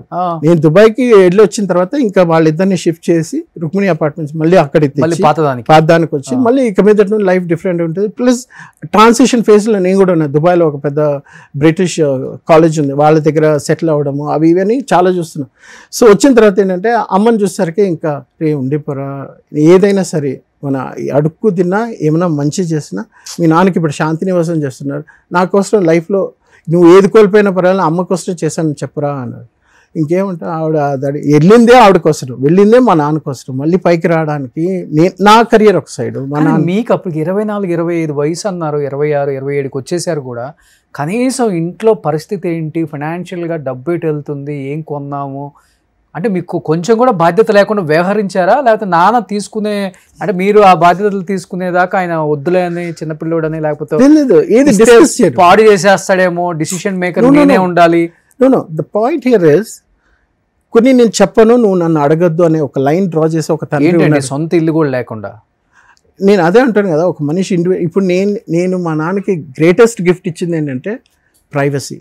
మీరు ఎంత సంపాదిస్తున్నారు, ఎవరికి ఇస్తున్నారు, అకౌంట్ నుండి ఎలా వెళ్తుంది అనేది తెలుసుకోవడం పిల్లలుగా మా బాధ్యత, కొడుకు మీ బాధ్యత. కరెక్ట్. సో పెళ్ళి వెళ్ళిపోయారు. సో అమ్మకి హెల్త్ బాగాలేదు, ఆమెకి మెడిసిన్ కానీ బెడ్డెడ్, పని మనిషి దొరికితే డబ్బులు ఇవ్వాలి. సో అవన్నీ కూడా మా నాన్న మీద ఒక మర్యాద కొద్ది, ఏంటంటే ఆయనకి కొన్ని విషయాలు నచ్చవు. నేను ఎంత సంపాదిస్తున్నా, నా డబ్బు ఎవరికి, అల్లుడికి పెద్ద అల్లుడికి ఇస్తున్నానా, చిన్న అల్లుడికి ఇస్తున్నా, వాళ్ళు ఇల్లు కట్టుకోవడానికి ఇస్తున్నానా, వీళ్ళు ఇల్లు కట్టుకోవడానికి వాళ్ళకి ఏమేం కావాలో కొనిస్తున్నానా, బయట వాళ్ళకి ఇస్తున్నానే, నన్ను అడగద్దు అనే రకం మనిషి దగ్గర, సెన్సిటివ్గా ఉండే మనిషిని రెస్పెక్ట్ చేయడం ఏంటంటే అడగకుండా ఉన్నాడు. అడగరా అమ్మ అడగదు, నేను అడగదు. సో మనకు అర్థమైనప్పుడు ఏంటంటే మనమే కనీసం 800 రూపాయలు ఇంట్లో రెంట్కి పోయినప్పుడు అయినా అడుగుతారు కదా, అమ్మ ఏంటి రాజభోగాల దగ్గర నుంచి ఇక్కడ తీసుకొచ్చేసారు. ఆయన సెన్సిటివిటీ అది కదా. ఇప్పుడు చాలా మంది బయట వాళ్ళకి తెలియని ఏంటంటే వీళ్ళు పిల్లలు చంపేశారు, కొడుకు చంపేశారు, అనాథగా వదిలేశారు అంటారు, కానీ మేము పడిన కష్టాలు, మా ప్రయాణం అనేది మా నాన్న మాకు నేర్పించిన లైఫ్ గురించి అనేది, లైఫ్ ఇస్ జర్నీ. నువ్వు కొడుకు అంతవరకు నీ లైఫ్, తండ్రి నేను ఎంతవరకు చూసుకోవాలో అంతవరకే, అది లైన్. నేను ఎంత సంపాదిస్తున్నా, ఎవరికి పెడుతున్నా, ఏం చేస్తున్నా, యూ షుడ్ నాట్ ఆస్క్ అని చెప్పేటప్పుడు, చెప్పకుండా చెప్పేటప్పుడు యూ కెన్ నాట్ ఆస్క్ కదా. ఓకే, అయినా నేను అడుగుతా. ఇప్పుడు నేను కనుక్కోవాలంటే కనుక్కోలేనా? ఒక సినిమాకి ఎంత పేమెంట్ వస్తుంది, బ్యాంకులో ఎంత అమౌంట్ ఉంది, నాకు తెలీదా? ఆ మనిషికి ఇచ్చే గౌరవం అనేది చనిపోయేంత వరకు ఆ గౌరవం అనేది ఇవ్వాలి. తండ్రి మంచోడైనా చెడ్డోడైనా వాళ్ళు ఎలా ఉండాలనుకుంటున్నారు వాళ్ళని వదలడమే ఒక గొప్పతనం. పిల్లలు వాళ్ళ పేరు చెడగొట్టడం కాదు. వాళ్ళకి మనం ఎంత సహాయం చేసినా ఏం చేసినా, ఇప్పుడు ఏంటంటే ఇంతకాలం, ఇప్పుడు నేను మా ఫాదర్ ప్లేస్లో ఉంటే నా భార్య పడిపోయింది, అయిపోయిన తర్వాత నా కొడుకు నేను చూసుకుంటాను అని ఆయన బయటగా నన్ను ఉంటే అది ఒక గొప్పతనం. నా కొడుకు లేరు, నేనే హెల్ప్ చేస్తున్నా, నేనే చూసుకుంటాను అంటే పబ్లిక్ ఏమంటారు చెప్పండి మీరే. అరే పిల్లలు మీరు వెళ్ళిపోయారు కదా, ఇంకా పెళ్ళి, ఇప్పుడు పిల్లోడు ఉన్నాడు, అక్కడ కోడలు ఉంది, కోడలు ఎంత సేవ్ చేస్తుంది, కొడుకు ఏం చేస్తున్నాడు, కొడుకు ఎంత కష్టపడుతున్నాడు మాతో పాటు ఉండడానికి, కష్ట సుఖాలు ఎంత పచ్చుడు, ఇలాంటివి మీరు మీ కొలీగ్స్ సినిమా ఇండస్ట్రీలో ఉండే వాళ్ళకి మీరు చెప్పకపోతే వాళ్ళకి ఎలా తెలుస్తుంది? నా భార్యని నేను చూసుకుంటున్నాను, నేను ఉంటున్నాను, చేస్తున్నా అంటే. కొడుకు దుబాయ్కి వెళ్ళాడు, వాడేదో సంపాదించి సెటిల్ అయ్యి మమ్మల్ని చూసుకోవడానికి వెళ్ళాడు, పంపించాము, అందం ఎలా ఉంటుంది? మీరు అవన్నీ చెప్పకుండా ఆ కమ్యూనికేషన్ గ్యాప్ వదిలేస్తే, ఇప్పుడు మీ పైన ఉండే అభిమానంతో ప్రజలు ఏమనుకుంటారంటే మీరు మీ భార్యతో ఒంటరిగా ఉండి ఒంటరిగా కష్టపడ్డారు, అసలు మీ కొడుకు ఏమీ చేయలేదు, మీ పిల్లలు ఏమీ చేయలేదు. మా అక్క ప్రతి 2వ రోజు 3వ రోజు మా అక్క ఇంటికి వచ్చేది, ఫోన్లో రోజు మాట్లాడుతుంది, అమ్మ ఏం చేస్తున్నావు, ఏం తిన్నావు, నాన్న ఏం చేస్తున్నారు, ఇవి వచ్చి మా నాన్నకి డై కూడా వేసేది. మేము ఇంత కష్టపడి ఎన్ని చేసిన తర్వాత ఈరోజు నేను ఇప్పుడు సినిమాలో ట్రై చేయడం కూడా ఎందుకంటే, మా అబ్బాయి నా హైట్ ఉన్నాడు ఇప్పుడు ఆల్మోస్ట్, వాడు 12th చేస్తున్నాడు, వాడు ఏదో రోబోటిక్స్ ఏదో చేయాలనుకుంటున్నాడు. వాడు అటు సైడ్ కాకుండా నెక్స్ట్ వాడు సినిమా ఇండస్ట్రీలో రావాలంటే ఎవరైనా ఉండాలి. కాబట్టి నేను వచ్చాను. కాబట్టి నాకు సినిమాలు అయితే చేయాలని నాకైతే ఇంట్రెస్ట్ లేదు ఇంతకుముందు. ఇప్పుడు ఓకే ఇది బాగుంది, దీనివల్ల డబ్బులు మనం సంపాదించాలంటే నాకు ఒక స్వార్థం, 1,00,000 మందిని చదివించాలి, ఇంగ్లీష్ నేర్పించాలి. ఒక సాఫ్ట్వేర్ ఉంది, ఇప్పుడు ఒక సాఫ్ట్వేర్ తయారు చేయాలి, దానికి ఒక ₹1,00,00,000 లేకపోతే 10 కోట్లు 100 కోట్లు వస్తుంది నాకు తెలుసు. ఒక ప్రాజెక్ట్ ఉంది, అది చేయాలి. ఏది చేయాలన్నా 10 మందికి when you give back to the society. నాకు ఉండేది ఒక కొడుకే, మా ఆవిడ చనిపోయింది లాస్ట్ ఇయర్, చెప్పే కదా. సో ఇప్పుడు ఏంటంటే ఒకటే ఉన్నాడు, వాడికి నేనేం చేస్తాను, వాడు చదువు వరకు పెట్టేస్తే వాడు జాబ్ వస్తుంది, అయిపోతుంది. My life is over. కానీ when you give back to the society something, when you're knowledgeable, 25-30 ఏళ్ళు ఎక్స్పీరియన్స్ అని మీరు ఏదైనా చెప్పాలి. మన తెలుగు వాళ్ళకి చాలా మందికి ఇండియాలో టెక్ సైడ్ ఉండే వాళ్ళకి ఇంగ్లీష్ మాట్లాడడం రాదు. హార్డ్ స్కిల్ అని ఉంటుంది. మీకు ప్రోగ్రామింగ్ వచ్చా మీకు జాబ్ వస్తుంది, కానీ అందులో ఇంగ్లీష్ మాట్లాడడం రాదు. ఇవన్నీ నేర్పించాలని ఇంట్రెస్ట్. ఏంటంటే to an extent I'm good at English. చదువుకున్నారు మీరు? నేను BA ఇంగ్లీష్ లిటరేచర్ చదువుకున్నాను, ప్లస్ కంప్యూటర్ ప్రోగ్రామింగ్ చేశాను, Sybase C++ చేశాను. దాని తర్వాత top companies in the world, GE, Dell, Amazon, HSBC, JP Morgan Chase, Randstad India, ఇలాంటి పెద్ద పెద్ద కంపెనీస్లో పనిచేశాను. కాబట్టి కస్టమర్ సర్వీస్ నుండి, టెక్ సపోర్ట్ నుండి, సేల్స్ నుండి, ఇవన్నిటిలో ఎక్స్పీరియన్స్ ఉంది. కాకుండా నేను కెరియర్ కోచ్, ఇండియాలో first career coach in IT staffing and recruiting సైడ్లో ఇండియాస్ ఫస్ట్ కెరియర్ కోచ్. నేను ఇంటర్నేషనల్ సర్టిఫికేషన్స్ దగ్గర 43-45 సర్టిఫికేషన్స్ చేశాను. CEO నేను 71 కంట్రీస్కి నేను ఒక కోచ్గా different programme management, project management, people management, team management ఇవన్నీ తీసుకున్నారంటే అంత ఎక్స్పీరియన్స్ ఉంది. కాబట్టి సెంట్రల్ లండన్ నుండి వచ్చేవాడు కూడా ఇంగ్లీష్ అడుగుతాడు, what are the working methodologies that I can learn. So ఇంతమంది 71 దేశాలకి నేను ఎక్కడో ఉపయోగపడేటప్పుడు నా దేశం నుండి నా మనుషులకి మా నాన్న చేసినట్టు మన ఆంధ్ర వాళ్ళకి, తెలుగు వాళ్ళకి నేను ఇంగ్లీష్ నేర్పిస్తే వాళ్ళు నేర్చుకుని బాగుపడే ఒక్క పదం నేర్చుకున్నా బాగుంటుందని అక్కడికి నారాయణ స్కూల్స్లో కూడా వెళ్ళి అక్కడ వెళ్ళి పనిచేసి దగ్గర ఓవరాల్ 13,000 మంది ఇప్పటివరకు కలిసి వాళ్ళకి ఇంగ్లీష్ ఏదో 1-2 పదాలు ఏదో ఒకటి నేర్పించారు. వాళ్ళు కూడా షాక్ అయ్యారు, ఏం సార్ ఇంత చదువుకొని మీరు ఇక్కడ వచ్చి నేర్పిస్తానంటే. ఫ్యూచర్ వాళ్ళే కదా. సో మొన్నటి వరకు బెంగళూరులో ఉన్నారు కదా? మొన్నటి వరకు బెంగళూరు వచ్చారు, హైదరాబాద్కి షిఫ్ట్. అమ్మ చనిపోయిన తర్వాత, నాన్న చనిపోయిన తర్వాత. నాన్న అంటే లాస్ట్ ఇయర్ మా ఆవిడ చనిపోయింది, అప్పుడు లాస్ట్ ఇయర్ వచ్చాము. వచ్చిన తర్వాత బ్యాక్ అండ్ ఫోర్త్ వెళ్ళి వస్తున్నాం. లాస్ట్ టైం కూడా మనం మాట్లాడాము. సో అందుకే అక్కడికి వెళ్ళి రావడం, కొంతమంది క్లయింట్స్ ఉన్నారు వాళ్ళకి చూసుకొని ఇక్కడ ఫుల్ ట్రాన్సాక్షన్ రావడం. సో ఇలా రావడం ఇది ఒక ఫేస్ అయింది. నేను మీ క్వశ్చన్ ఎన్ని మిస్ అయ్యానో నాకు తెలియదు మొత్తానికి. లేదు, అన్ని వస్తున్నాయి. కానీ ఇప్పుడు అమ్మ చనిపోయిన తర్వాత నాన్న అయితే ఇంకా పాపం చాలా లోన్లీనెస్ ఫీల్ అయ్యారు. అదొక పాయింట్. నాన్నతో కలిసి ఉండటమో లేకపోతే నాన్న మీ దగ్గరకు తీసుకెళ్ళటమో, ఎందుకంటే ఆపర్చునిటీస్ కూడా పెద్దగా లేవు ఆయనకి చెప్పాలంటే. ఇప్పుడు శాంతి నివాసం తర్వాత ఏదో 2-3 సీరియల్స్ తీశారు, ఏదో వెంగమాంబ అనే సినిమాలు ఏంటో చేశారు, చిన్న చిన్నవి తాత రోల్స్ ఇవన్నీ చేశారు. అంటే తర్వాత అయినా కానీ నాన్న అంటే అంత ప్రేమ ఉంది మీకు. మళ్ళీ చిన్నప్పటి నుంచి నాన్న కింగ్ లాగే చూశారు. నాన్న చనిపోయే స్టేజ్కి ఎందుకు నాన్న దగ్గరికి నేను రావటం, నాన్న మనం చెప్పిన విండో, మొండితనం ఎక్కువ. కొన్నాళ్ళు ఆయనతోనే కలిసి ఉందాం, మన దగ్గర టాలెంట్ ఉంది, డబ్బు ఎక్కడున్నా సంపాదించుకోవచ్చు, హైదరాబాద్లో కూడా చాలా మీకు ఆపర్చునిటీస్ ఉన్నాయి, ఇక్కడికి వచ్చి నాన్న సుఖపెట్టలేదు ఎందుకు మీరు మరి ఇంకా?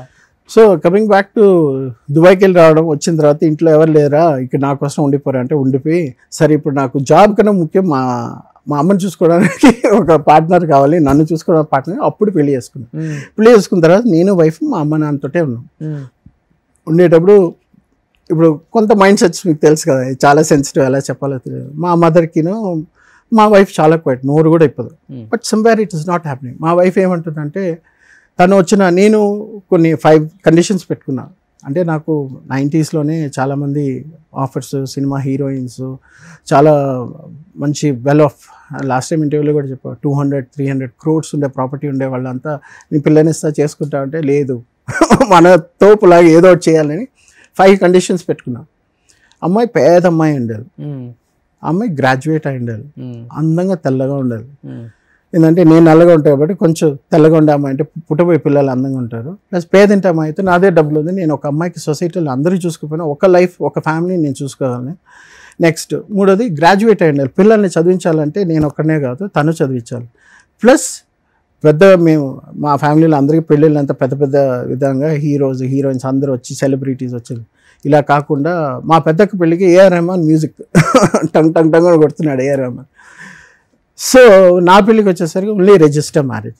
ఇలా కండిషన్స్ పెట్టేసరికి చాలా అమ్మని బాగా చూసుకోవాలి, నాన్న నాకు అమ్మ నాన్న నేను వైఫ్, రేపు ఇదే నా లైఫ్ కదా. అది చెప్పలేదు మీరు, అందుకనే చెప్పా. అదే మంచి వాళ్ళు చెప్పారు, ఇది నా లైఫ్. ఇది దాటి నాకు వేరేది ఎక్కువ ఏం లేదు. సో ఇలా అని చెప్పి పెళ్లి చేసుకున్నప్పుడు ఏంటంటే అప్పుడు ఎన్టీ రామారావు గారి పర్సనల్ కెమెరామ్యాన్ ఒక ఆయన సత్యనారాయణరావు గారు అని ఉన్నారు. ఓకే. ఆయన కూతురు, ఒకే కూతురు, ఆ అమ్మాయిని ఇచ్చి వెతికితే షార్ట్ లిస్ట్ చేస్తే ఆ అమ్మాయి దొరికింది. తెల్లగా అందంగా హీరోయిన్ లాగా చక్కగా బాగుంటుంది, ముక్కు తెల్లగా. అదే మా అబ్బాయికి కూడా ఫీచర్స్ వచ్చింది ఇప్పుడు. తన్ని చూసి అప్పుడు మిగతా వాళ్ళంతా నో అని చెప్తే చాలామంది మా నాన్న ఎందుకు ఇంకా డబ్బులు ఇస్తాం, కట్నం ఇస్తాం, ఇల్లు ఇస్తాం, పొలాలు ఇస్తాం అంటే వాడు తిక్కలోడండి, వాడేదో సంఘ సంస్కృతిలాగా ఏదో చేసేవాళ్ళని. ఎందుకంటే ఇవన్నీ చిన్నప్పుడు మా నాన్న బాగా నూరిపోయిన వాళ్ళు. Okay okay. ఎలాగ ఉండాలి, మనిషి అనేవాడు ఏంటి, మగాడు అనేవాడు ఎలా ఉండాలి, ఫ్యామిలీ ఎలా చూసి ఇవన్నీ నూరిపోయి ప్రొద్దున మేము సెవెంత్ నాకు బాగా గుర్తు, 7th 6th ప్రొద్దున లేస్తే భగవద్గీత ఏ ఇంట్లోనే ఉంటుందా మీకు, ప్రతిరోజు భగవద్గీత లేపుతుంది. సో ఆ భగవద్గీత విని విని విని ప్రతిదానికి అర్థాలు తెలుసుకొని అది ఇది తెలుసుకొని మేము అలా పెరిగిన తర్వాత సంఘంలో ఏదో చేయాలి. ఇంత చేసి పెళ్లి చేసుకున్న తర్వాత మా అమ్మ నాన్న దగ్గరే ఉండేటప్పుడు కొంచెం మిస్అండర్స్టాండింగ్, మా అమ్మని నాన్ని మా ఆవిడ ఎలా చూసుకోవాలి అనే రకంలో తను చూసుకోవడం లేదు. తను ఇన్ఫీరియారిటీ కాంప్లెక్స్, అయ్యో మీరు యాక్టర్, హీరో కొడుకు, యాక్టర్ కొడుకు, నేను మీకు సరిపోను, నాకు విడాకులు ఇచ్చాను, నేను వెళ్ళిపోతాను. నాయన మా అమ్మని ఎంత బాగా చూసుకున్నారో రేపు నాకు వచ్చే పిల్లని కూడా ఎంత బాగా చూసుకోవాలని, నేను నిన్ను అలా చూసుకుంటే నువ్వు ఎందుకు భయపడుతుంటే మీ ఎక్స్పెక్టేషన్స్ చాలా ఎక్కువ ఉంది, నేను ఇంత ఎక్స్పెక్ట్ చేయలేదు, సో మీకు చాలా ఎక్స్పెక్టేషన్ ఉందంటే ఎస్ యూ విల్ హ్యావ్. ఒక కొత్త ఇంటికి వెళ్తున్నావు, మంచి ఫ్యామిలీ బ్యాక్గ్రౌండ్ ఉండే వాళ్ళకి వెళ్తున్నావు అంటే we have to change, you take your time, అవన్నీ కూడా చెప్పాను. But that was not happening. మా అమ్మకు అంత హ్యాపీగా లేదు. సో ఇద్దరు దగ్గర సరిగా చూసుకోవట్లేదా? చూసుకోవడం అంటే పిలిస్తే చేయడం అవన్నీ ఉంటుంది, కానీ తనకు ఒక సిగ్గు, బిడియం, భయం అన్నీ ఉంటాయి. సో మనం తప్పు కూడా పెట్టలేము. బికాస్ ఎక్స్పోజర్ అనేది వాళ్ళకి ఉండాలి, 10 మందితో తిరిగే అలవాట్లు వాళ్ళకి ఉండాలి, పెద్ద కుటుంబం ఉండాలి. అప్పుడు వాళ్ళకి అత్తయ్య మాయన కలిసిపోయే రకం ఉంటుంది. తను కలిసిపోయే రకం కాదు. ఓకే. బట్ చాలా మంచిది, ఒక్క నోరే అయిపోతుంది అసలు. మూగ మనిషి ఏమో అనుకుంటారు, అంత she's very quiet, very down to earth, very simple. ఇటు సైడ్ చూస్తే అమ్మ, అటు సైడ్ చూస్తే వైఫ్, ఇటు సైడ్ చూస్తే నాన్న. ఎలాగానే నాన్న ఎవరికి చెప్పలేరు. నాన్న వెరీ నైస్, మీకు అందరికి తెలిసింది కదా. ఆయన ఒక్క మాట మా ఆయన అనురాధ తన పేరు, ఆయనే పెళ్ళైన తర్వాత పేరు మార్చాలని వాహిని అని ఆయన పేరు పెట్టింది. మా వాహిని, కాఫీ ఇస్తావా, అన్నం పెడతావా, ఇంతే. So it was a very nice family. అది అక్కడ నుండి కొంచెం పక్కనే ఉండేవాళ్ళం, కొంచెం దూరంగా ఉండేవాళ్ళం. ఉండిన తర్వాత అప్పుడు చూస్తేనేమో మాట్లాడేవాడిని, చేసేవాడిని. కానీ ఏంటంటే అప్పుడు ఆయన కొంచెం బాధ, ఇంతకాలం నా కొడుకు దగ్గర ఉన్నాడు, పెళ్లి చేసుకున్న తర్వాత దూరం అయిపోయాడని ఒక బాధ ఉండేది. ఇంకా అందరూ చెలరేగిపోయారు, కొడుకు చూసుకోవడం లేదు, చేయడం లేదు, మాట్లాడడం లేదు, అది ఇది అని. ఇంకా అంత ఇంకా ఆయన కూడా చెప్పడం కూడా నేనే చూసుకుంటున్నాను, ఎందుకంటే అబద్ధం ఊరంతా తిరిగి వస్తుంది, మంచి గడప దాటే లోపు అన్నట్టు. ఇల్లు మా అమ్మ నాన్న అపార్ట్మెంట్ ముందే షిఫ్ట్ అయిపోయి అప్పుడు రోజు మా అమ్మ ఎంత హ్యాపీగా ఉంటుంది కదా చూడడానికి, కానీ రోజు తీసుకువెళ్ళే వాళ్ళని వచ్చారు. మా అమ్మ చనిపోయిన తర్వాత మా అమ్మ ఉండేటప్పుడు కూడా మందులు కూడా నేనే చూసుకునేవాడిని, చాలా చేసాను. హాస్పిటల్ తీసుకుని వెళ్ళి బ్లడ్, మా ఫ్రెండ్స్ని అంతా పిలిపించి బ్లడ్ కావాలంటే బ్లడ్ ఇవ్వడం, ఇన్ని చేసాం. కానీ బయట ప్రపంచానికి ఏం చేసామనేది తెలియదు. మా అమ్మ చనిపోయిన తర్వాత ఒంటరి మనిషి అయిపోతే మా నాన్నమ్మ ఒకసారి చెప్పింది, రే రంగనాథ్ ఒంటరోడు అయిపోతాడరా, వాడిని ఎలా కాపాడాలి నువ్వే చెప్పరా అని. అంటే ఏముంటుంది, నా దగ్గర నేనన్నా రావాలి, లేకపోతే నా దగ్గర అన్నా రావాలి, ఆయన ఎలాగో రారు కాబట్టి నేనే వచ్చేస్తానని ఇప్పుడు నాన్న ఇంటికి షిఫ్ట్ అయ్యి ఆ ఇంటి రెంట్ మా నాన్న పే చేసేవారు, భోజనాలన్నీ నేను చూసుకున్నాను. ఎవరు వచ్చినా రెంటిల్లే. ఓకే. సో అక్కడ కూడా చూడండి, తండ్రి దగ్గర ఉండి తండ్రి బాగా సంపాదిస్తున్నాడంటే ఫైన్ కదా. మా నాన్న సంపాదించింది ఏదైనా సరే నాకు ఒక ఇండివిజువాలిటీ ఉంటుంది, మా నాన్న నేను చూసుకోవాలని నాకు ప్రేమ ఉంటుంది. కాబట్టి ఆయన నేను కడతాను రా అంటే, లేదన్నా మీరు కావాలంటే రెంట్ కట్టాను, లేకపోతే నేను అదే రెంట్ కూడా కడతాను, భోజనాలు అన్నీ నేనే చూసుకుంటాను, మీరు హ్యాపీగా ఉంటే చాలు. ఎందుకంటే భార్య చనిపోయిన తర్వాత ఇంకెవరి కోసం భర్త ఉంటాడు చెప్పండి. ఇట్ ఈస్ ద మోస్ట్, ఇప్పుడు నాకు తెలుస్తుంది కదా, ఇప్పుడు లాస్ట్ 1 year. సో అందుకనేసి అప్పుడు షిఫ్ట్ అయిపోయిన తర్వాత ప్రతిరోజు టెన్నిస్కి వెళ్ళేవాళ్ళం, లేకపోతే సాటర్డే సండే వస్తే టెన్నిస్కి వెళ్ళేవాళ్ళం. అక్కడ లాల్ బహదూర్ స్టేడియం, ఇక్కడ స్టేడియం సైడ్ కదా, మన హిమాయత్ నగర్ సైడ్ నారాయణ, అప్పుడు సానియా మిర్జా కూడా అక్కడ వచ్చాడు. అప్పుడు ఏం చేశానంటే మా నాన్నతో పాటు వెళ్ళేవాడిని, టెన్నిస్ ఆడేవాడిని. వచ్చిన తర్వాత సాటర్డేస్ నేను వీళ్ళతో IAS IPS ఆఫీసర్స్ వీళ్ళంతా ఉంటారు, రిటైర్డ్ పీపుల్, మేము ఈవినింగ్ సెషన్ రా అంటే నేను, నా వైఫ్, నా కొడుకు, మా నాన్న తీసుకెళ్ళేవాడిని, డ్రాప్ చేసేవాడిని. వాళ్ళు గెట్ టుగెదర్ అంతా అయిపోయిన తర్వాత నైట్ అంటే ఈవినింగ్ 6 వదిలితే నైట్ 12, 1 అయిన తర్వాత 2 అయినా సరే ఆయన తీసుకొని వచ్చి ఇంట్లో పడుకోబెట్టి, ఆయన తిరగకపోతే అన్నం తినిపించి నేను పడుకోబెట్టాడు. మా నాన్న అడిగేవారు, ఎందుకురా నేను పడుకున్నా కదా, మళ్ళీ రేపు తింటా కదా. లేదన్నా, తినకుండా పడుకుంటే మంచిది కాదు కదా, నీకెందుకురా నా పైన ఇంత ప్రేమ అని. అదే ప్రేమ ఇప్పుడు నా కొడుకు పైన ఉంది. నా ప్రపంచం చాలా చిన్నది, మా అమ్మ నాన్న నా కొడుకు నా భార్య అయిపోయింది. ఇంకెవరితోటి బయట ప్రపంచం నాకు పని లేదు. ఎవరో ఫ్రెండ్స్ నాకు చాలా హెల్ప్ చేస్తున్న వాళ్ళు మా ఫ్రెండ్సే ఉన్నారు చాలామంది. నేను రిలేటివ్స్ ఎక్కువ మందితో పెట్టుకుని కూడా. నాన్న ఎన్ని రోజులు ఉన్నారు ఇద్దరు కలిసి? అంటే మీ ఇద్దరు కలిసి మేము ఆల్మోస్ట్ లైక్ 1-2 years ఉన్నాం అంతే. దాని తర్వాత ఏమంటారంటే డిఫరెన్సెస్ వచ్చినాయి. లేదు మా ఇద్దరికి ఎప్పుడు మేము ఇద్దరు లవర్స్ లాగా, మరి ఒంటరిగా వదిలిపెట్టి వెళ్ళిపోయి మా నాన్న నేను ఒక లవర్స్ లాగా, ఒక ఫ్రెండ్స్ లాగా, జిగిరి జాన్స్ లా ఉంటాం. ఏది పడితే అది మాట్లాడతాం, నవ్వుకుంటాం. మా నాన్న ప్రపంచంలో మీరు ఎక్కడ చూసినా నవ్వడం అనేది కనిపించదు. నేను ఒక్కనే ఆయన పగ పడేలాగా నవ్విస్తాను. నేను నాకు మంచి సెన్స్ ఆఫ్ హ్యూమర్. రే ఆపరా ఆపరా ఆపరా అంటారు, పర్వాలేదు నవ్వండి అన్న, మంచిదే అంటాను నేను. So we are thick best friends. So అక్కడ ఏమైపోతుందంటే వీడు దుబాయ్కి వెళ్ళిపోయాడని ఒక కోపం, మళ్ళీ వచ్చిన తర్వాత వీడికి వాళ్ళ వైఫ్కి నా వైఫ్కి ఇద్దరు అత్త కోడలు ఏమో నాకు తెలియదు, వీడేమో సెపరేట్ ఉంటానంటున్నాడు అని. అది సో ఎక్కడో దగ్గర he feels very bad, he's miss me a lot. నేను దుబాయ్కి వెళ్ళినప్పుడు 1 year 1.5 year నాతో మాట్లాడాను. ఓకే సార్, ఇప్పుడు మీరు చెప్పిందంతా బాగుందండి. భార్య చనిపోయిన తర్వాత కడుపును పుట్టిన 3 పిల్లల్ని కాదని ఏ తండ్రి అయినా పని మనిషి పేరు మీద ప్రాపర్టీస్ మొత్తం రాసేసి ఉరేసుకొని చనిపోవాల్సిన పరిస్థితి ఎందుకు వచ్చిందంటే ఒకే ఒక్కదానికి సమాధానం చెప్పండి. మీనాక్షి అనే అమ్మాయి మాకు 2003-2004 అని, ఇఫ్ ఐమ్ నాట్ రాంగ్. మా అమ్మ పడిపోయినప్పుడు మా ఇంట్లో పనోళ్ళు వచ్చి వెళ్ళారు. అప్పుడు లక్ష్మి అని ఒక ఆవిడ వచ్చింది. తను ఆల్మోస్ట్ 6 years ఉంది. నేను అదే లెక్క పెడుతున్నా. 2006 నుండి 2002-2003 వరకు ఉంది. వెళ్ళిపోయిన తర్వాత ఆ టైంలో తను వచ్చింది మీనాక్షి. చాలా మంది వచ్చేది, తర్వాత మీనాక్షి వచ్చింది. అప్పుడు మా అమ్మని చూసుకునేది తను బాగా చూసుకుంటుంది. రాత్రిపూట లేపిన 1 గంట నేను లేస్తాను, టక్మని రే అని పిలిస్తే నేను లేస్తాను. లేచినప్పుడు తను మీనాక్షి చూడంటే నేను చూస్తా తను కరెక్ట్ చూస్తుందా లేదా, నీళ్లు కావాలా, యూరినా, అదే. అలా మాతో పాటు 6 years ఉంది. అమ్మతోటి నాన్నతోటి 6 years మాతో పాటు ఉండేది. ఉండిన తర్వాత నేను ఎప్పుడైతే బయటకు వెళ్ళిపోయినా ఇంకా అమ్మ చనిపోయిన తర్వాత వరకు ఉంది తను. తర్వాత ఏంటంటే నానేమో లేదురా నేను షూటింగ్స్కి వెళ్తాను, నేను టెన్నిస్కి వెళ్తాను, డైరెక్షన్ అది ఇది, నాకు కొంచెం ప్రైవసీ కావాలరా అని ఆ రోజు మాట అన్నాను. మనకు తెలిసినంత ఇన్ఫర్మేషన్ వరకు ఏంటంటే maybe he wanted to help her to settle down in life. తను కూడా ఏదో ఒక ఇల్లు కావాలని ఏదో అడిగిందని విన్నాము. బట్ మాకైతే ఏం చెప్పలేదు. బట్ ఏ రోజైతే ఆ డెసిషన్ తీసుకున్నారో ఆ అక్క పిలిస్తే పనమ్మాయి కావాలని అంటే తను అప్పుడు పంపిస్తే తను వెళ్ళింది. ఒక 1/2 hour 45 minutes he took the decision. Bond papers బ్యాంక్లో ఉన్నాయి, డబ్బులు ఉంది, Meenakshi do not disturb Meenakshi అని ఏదో రాశారు అక్కడ గోడ మీద. దేవుడిది ఇది ఉంటుంది అక్కడ, దానిపైన రాశారు డు నాట్ డిస్టర్బ్ మీనాక్షి అని చెప్పి ఏదో రాశారు. అంటే మీరు అంతకుముందు ఆమెను కొట్టారనేది ఉంది. ఎందుకు కొడితే ఆవిడ చేతులు ఆవిడ కాళ్ళ పైన పడి దండం పెట్టాను నేను. మా అమ్మని ఎంత బాగా చూసుకున్నందుకు, మా నాన్న ఎంత బాగా చూసుకున్నందుకు. ఆవిడకి ఏదో డబ్బులు ఇవ్వాలంటే ఆ డబ్బులు ఇచ్చి ఆవిడ ఇంటి దగ్గర దింపి కాళ్ళ మీద పడి నేను దండం పెట్టాను.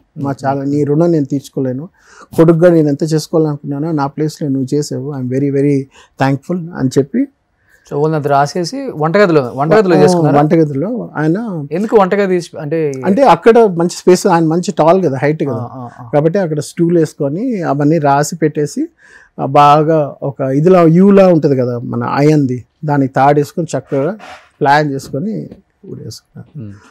That is what happened. దాని తర్వాత ఇప్పుడు సింగిల్ గా ఉంటారు కదా, 1 day అయిందా ఆయన చూడటానికి? 1 day అయిందా హ్యాంగ్ చేసుకొని లోపల చనిపోయి ఉన్నారు? ఆయన ఇదే పరమ వెళ్ళింది కదా మా అక్కింటికి. వెళ్ళిన 1/2 hour 45 minutes వచ్చి తలుపు కొడితే లేదు, తలుపు తీయడం లేదు. ఏమైందంటే మళ్ళీ మా అక్కని వెళ్ళి పిలుచుకొని వస్తే ఎంత కొట్టినా పక్కింటి వాళ్ళు మా అక్క అందరూ వచ్చారు. పక్కనే ఉంటుంది మా అక్క కూడా. వచ్చి తలుపు కొట్టి అన్ని బద్దలు కొట్టి చూస్తేనేమో అదే 1/2 hour 45 minutes 1 hour మ్యాక్సిమం లోపల వచ్చి చూసి మళ్ళీ దాని తర్వాత చూస్తేనేమో ప్రెస్లో వాళ్ళ కొడుకు వల్ల ఆయన చనిపోయాడు, వాళ్ళ కొడుకే చంపేశాడు, కూతుర్లు చంపేశారు, ఎవరిని పట్టించుకోలేదు, రోడ్డు పైన వదిలేస్తారు, డబ్బు లేకుండా అడుక్కొని తిన్నారు, తాగుబోతు అయిపోయాడు, పనమ్మాయిని ఉంచుకున్నారు. అయ్యో ఎన్నో ఉంటాయి కదా, అవి మనం చదువుకున్న వాళ్ళం కాబట్టి we know about how people talk. Last year కూడా ఒక దీని గురించి ఒక ఆయన పోలీస్ ఆయన దగ్గరికి వెళ్ళి నా ల్యాండ్ డిస్ప్యూట్ అని మాట్లాడుతుంటే ఆయన అంటున్నాడు, రంగనాథ్ గారి కొడుకండి, వాళ్ళ నాన్నని సరిగ్గా చూసుకోకుండా తనే చంపేసుకున్నాడు, ఏదో చేశాడు అన్నట్టు అలా చులకన మాట్లాడారు sir. But okay, we have to face it కదా. ఆయన ఆ రోజున లేదన్నా అవంతా కుదరదు, మీరు నాతోటే ఉండండి అని ఉంటే ఇట్ వాజ్ డిఫరెంట్గా ఉండేది. బట్ అంటే మేము అదే చెప్తున్నాం కదా మా నాన్న కానీ ఇండస్ట్రీలో ఉన్న ఆర్టిస్టులు మొత్తం కూడా ఇదే అనుకుంటున్నారు, పక్క పిల్లలు చూడకే చనిపోయాడు ఆయన. ఆవిడ శివపార్వతి అని ఆవిడ కూడా మా ఇంటికి వచ్చారు, నేను కలిసాను కూడా. మీ ఇంటర్వ్యూలో కూడా ఆవిడ మాట్లాడారు. ఐ వాజ్ ఎక్స్పెక్టింగ్ ఏమన్నా నాతో మాట్లాడారు, నన్ను కలిశారు, చూశారు. శ్రీహరి గారు వచ్చారు మా ఇంటికి, అంటే మా అమ్మ చనిపోయిన తర్వాత కలిశారు. శరత్ బాబు గారు వచ్చారు. When so many people sauce. మన చిన్నప్పుడు చిరంజీవి గారు కూడా వచ్చారా? చిరంజీవి గారు మా నాన్న చనిపోయిన తర్వాత ఫిల్మ్ ఛాంబర్కి తీసుకుని రమ్మంటే అప్పుడు వెళ్ళినప్పుడు ఆయన అడిగారు. చిన్నప్పుడు ఇప్పుడు మా అమ్మ చనిపోయిన తర్వాత పలకరించడానికి నాన్నని కలవడానికి వచ్చారు. నేను అప్పుడు ఇంట్లోనే ఉన్నా.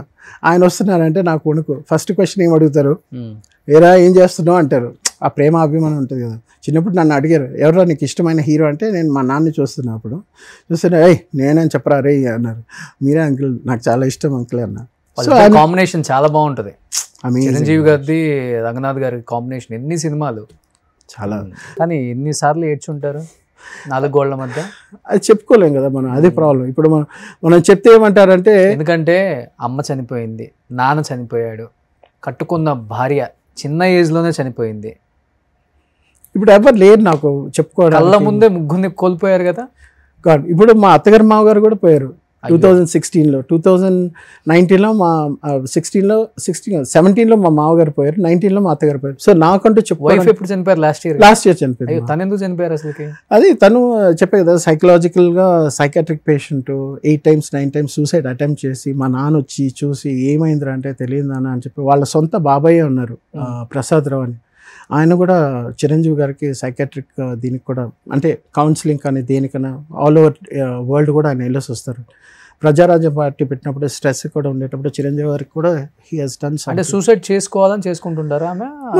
థాట్స్ వస్తుంటాయి. ఆ థాట్స్ ఏంటంటే ప్రతి చిన్న వాటికి బాధపడడం, భయపడడం, బెదిరిపోవడం, ఇంకా అయిపోయింది మన లైఫ్ అయిపోయింది, ఇంకా మనం బ్రతకూడదు అని టాబ్లెట్స్ ఎక్కువ తీసేసుకోవడం, లేకపోతే ఇలాగే చేయడం వల్ల ప్రతిసారి తీసుకుని వెళ్ళడం, హాస్పిటల్లో చేర్చడం, మళ్ళీ తన్ని ఇంకా ఏం చేయలేము అంటే మళ్ళీ suicide attempt 8-9 times. 10th time ఇప్పుడు ఏంటంటే డోస్ కొంచెం ఎక్కువ అయిపోయింది, మళ్ళీ హాస్పిటల్ తీసుకుని వెళ్ళాం. We couldn't save. ఎంత ఏజ్ ఉంటుంది ఆమెకి? తనకి 43-44 అంతే. ఇన్ని కష్టాలు, తండ్రి, తల్లి, భార్య, అత్త, మా ఇంతమంది కోల్పోయి ఒంటరిగా నా కొడుకుతోటి వాళ్ళు నేను బ్రతుకున్నానంటే దానికి మా బాబాయ్ పిన్ని, రే నీకేం కాదు రారా చూసుకుంటాను, వాళ్ళు 2 ఫ్రెండ్స్ హరీష్ రవి అని చెప్పి. రవి అయితే పాపం రోజు మాట్లాడుతూ ఉంటాడు, అడుగుతాడు. నేను డల్ అయిపోతా, ఏమైందంటే మా ఇంకోవాడు ఏంటంటే నీకేంట్రా ప్రాబ్లం, ఫైనాన్షియల్ ప్రాబ్లమ్, అది అక్కడ నుండి ఇక్కడికి వచ్చేసావు, కొత్త లైఫ్ స్టార్ట్ చేయకపోతే. సినిమాలు అంటే మీకు తెలుసు కదా, కృష్ణానగర్ కష్టాలు. సో ఛాన్సెస్ కోసం వెతకడం. కలిసారు ఎప్పుడన్నా చిరంజీవి గారిని? మళ్ళీ తర్వాత లాస్ట్ ఇయర్ నేను కలిసాను. ఇది సార్ జరిగింది లేదు, నాకు మాట్లాడడానికి టైం దొరకలేదు. ఆయన చూసే నాకు బాగున్నా అనేసి వెళ్ళిపోయారు ఆయన. నేను మా బాబాయ్ అన్నపూర్ణ స్టూడియోస్లో మన ఇది జరుగుతుంది, విశ్వాంబర షూటింగ్ జరుగుతుంది. ఆయన 14 days తర్వాత ఒంట్లో బాగాలేదని అప్పుడు వచ్చారు. ఆయన వచ్చిన తర్వాత షూటింగ్ జరుగుతుందంటే ఇంకా ఆయన డిస్టర్బ్ చేయకూడదని వదిలేశాను. తర్వాత అప్పుడు అనిల్ రావుపూడి గారు, దిల్ రాజు సంక్రాంతికి వస్తున్నాం అనేది అప్పుడు షూటింగ్ జరుగుతుంది ఒక సెట్లో. నేను వెంకటేష్ గారిని కలవలేదు, అనిల్ రావుపూడి ఎవరిని కలవలేదు, ఓన్లీ ఆయన ఒక్కరికోసం వచ్చాను నేను అప్పుడు.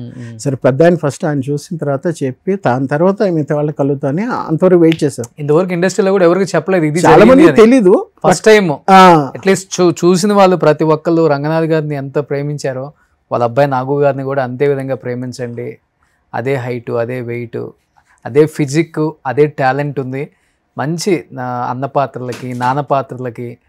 సో ఆయన మీరు తీసుకుంటే నిజంగా ఆయన ఎక్కడున్నా కానీ పైనుంచి చాలా చాలా హ్యాపీగా ఫీల్ అవుతారు కొడుకు సక్సెస్ని చూసి. ప్లీజ్ ఇండస్ట్రీకి నేను రిక్వెస్ట్ చేస్తున్నాను, ప్లీజ్ చెప్పండి. సో అందుకనేసి మొన్న నేను లాస్ట్ ఇయర్ సముద్ర గారు ఛాన్స్ ఇచ్చారు, వెళ్తే ఇస్తానని చెప్పి ఒకే సినిమాలో Part 1 Part 2 pan India cinema Varadaraju Govind అని చెప్పి ఫస్ట్ హాఫ్లో వచ్చేసి నేను ఒక గుండాకి నవీన్ గౌడ్ గారు అని ఉన్నారు, ఆయనకి నేను సెక్రటరీ లాగా. Part 2లో వచ్చేసి నేను ఒక ప్రొఫెసర్ లాగా. సో ఇవి 2 డిఫరెంట్గా వస్తే ఆయన సీఎం రాజు ఒక ఆయన డబ్బింగ్ చెప్తారు. ఓకే, ఆర్సీఎం రాజు.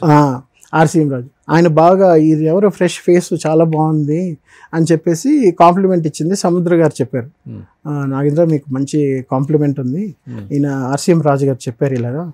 సో ఆయన చెప్పారంటే somewhere you have potential to act. Obviously మీ బ్లడ్లో ఉంది కాబట్టి యాక్టింగ్ అనేది చేయొచ్చు. ప్లస్ ఇప్పుడు మీరు చూడడానికి కూడా మీ ఫాదర్ లాగా ఉన్నారు, శాంతి నివాసంలో మీ ఫాదర్ లా ఉన్నారు, అది అని చెప్పేసరికి ఓకే నమ్మకం వచ్చింది. ఇప్పుడు అసలు నాన్నది ఏం రూపాయి కూడా లేదు మీ దగ్గర? చిన్నప్పుడు చనిపోయిన తర్వాత కొంత ప్రాపర్టీస్ ఎక్కడ ఉన్నాయో, డాక్యుమెంట్స్ ఏమైనా ఉన్నాయో అని చూస్తాం కదా ఇంట్లో మనం. లేదండి, ఇప్పుడు జీరోనా? లేదు, జీరో. నాన్న కూడా అద్దెకే ఉన్నారా? సొంత ఇల్లు కూడా లేదు చనిపోయే టైం? లేదు, గాంధీనగర్లో ఉండేవారు అద్దెకి. సో అందుకనేసి ఇప్పుడు ఏదైనా చేయాలి, మనం తప్పేం చేయలేదు. నేనైతే కొంచెం కుక్కలు అంటే ఇష్టం అని చెప్పి ఒక 20 lakhs 30 lakhs ఇన్వెస్ట్ చేసి కుక్కలు మళ్ళీ అదే పిచ్చి, ఎవడి పిచ్చి వాళ్ళకని కొన్నారా? కొన్ని ఫారిన్ నుండి తెప్పించి వాటిని షోస్కి తీసుకెళ్ళి మళ్ళీ బ్రీడింగ్ చేసి ఒక పిల్ల 1,50,000 2 లక్షలకు అమ్మిన రోజులు ఉన్నాయి. అదేదో ఫన్ కోసం చేసాం. ఆవిడకి కూడా కుక్కలు అంటే ఇష్టం, తను చూసుకుంటుంది, టైం పాస్ అవుతుంది, తనకు అలాంటి డైవర్షన్ ప్రాబ్లం ఇది ఉండకూడదు అనేసి ఇది పెట్టాం. బట్ ఏంటంటే అవి ఉండి చూసుకోలేక బెంగళూరులో అక్కడ నుండి వచ్చేసాం. ఇది పరిస్థితి. సో ప్రెసెంట్ అయితే హైదరాబాద్ లో ఉంటున్నారు. ఇంకా ప్రెసెంట్ లో ఇక్కడే సినిమా వేట ఆఫర్ లో ఒకటి వచ్చి వరదరాజు గోవిందం అయింది, ఇంకోటి 1986 వంగవీటి రంగా అని చెప్పేసి అందులో చిన్న క్యామియో రోల్. తర్వాత ఈటీవీలో బొమ్మరిల్లు అని ఒక ఎపిసోడ్ వచ్చేసాను, సీరియల్.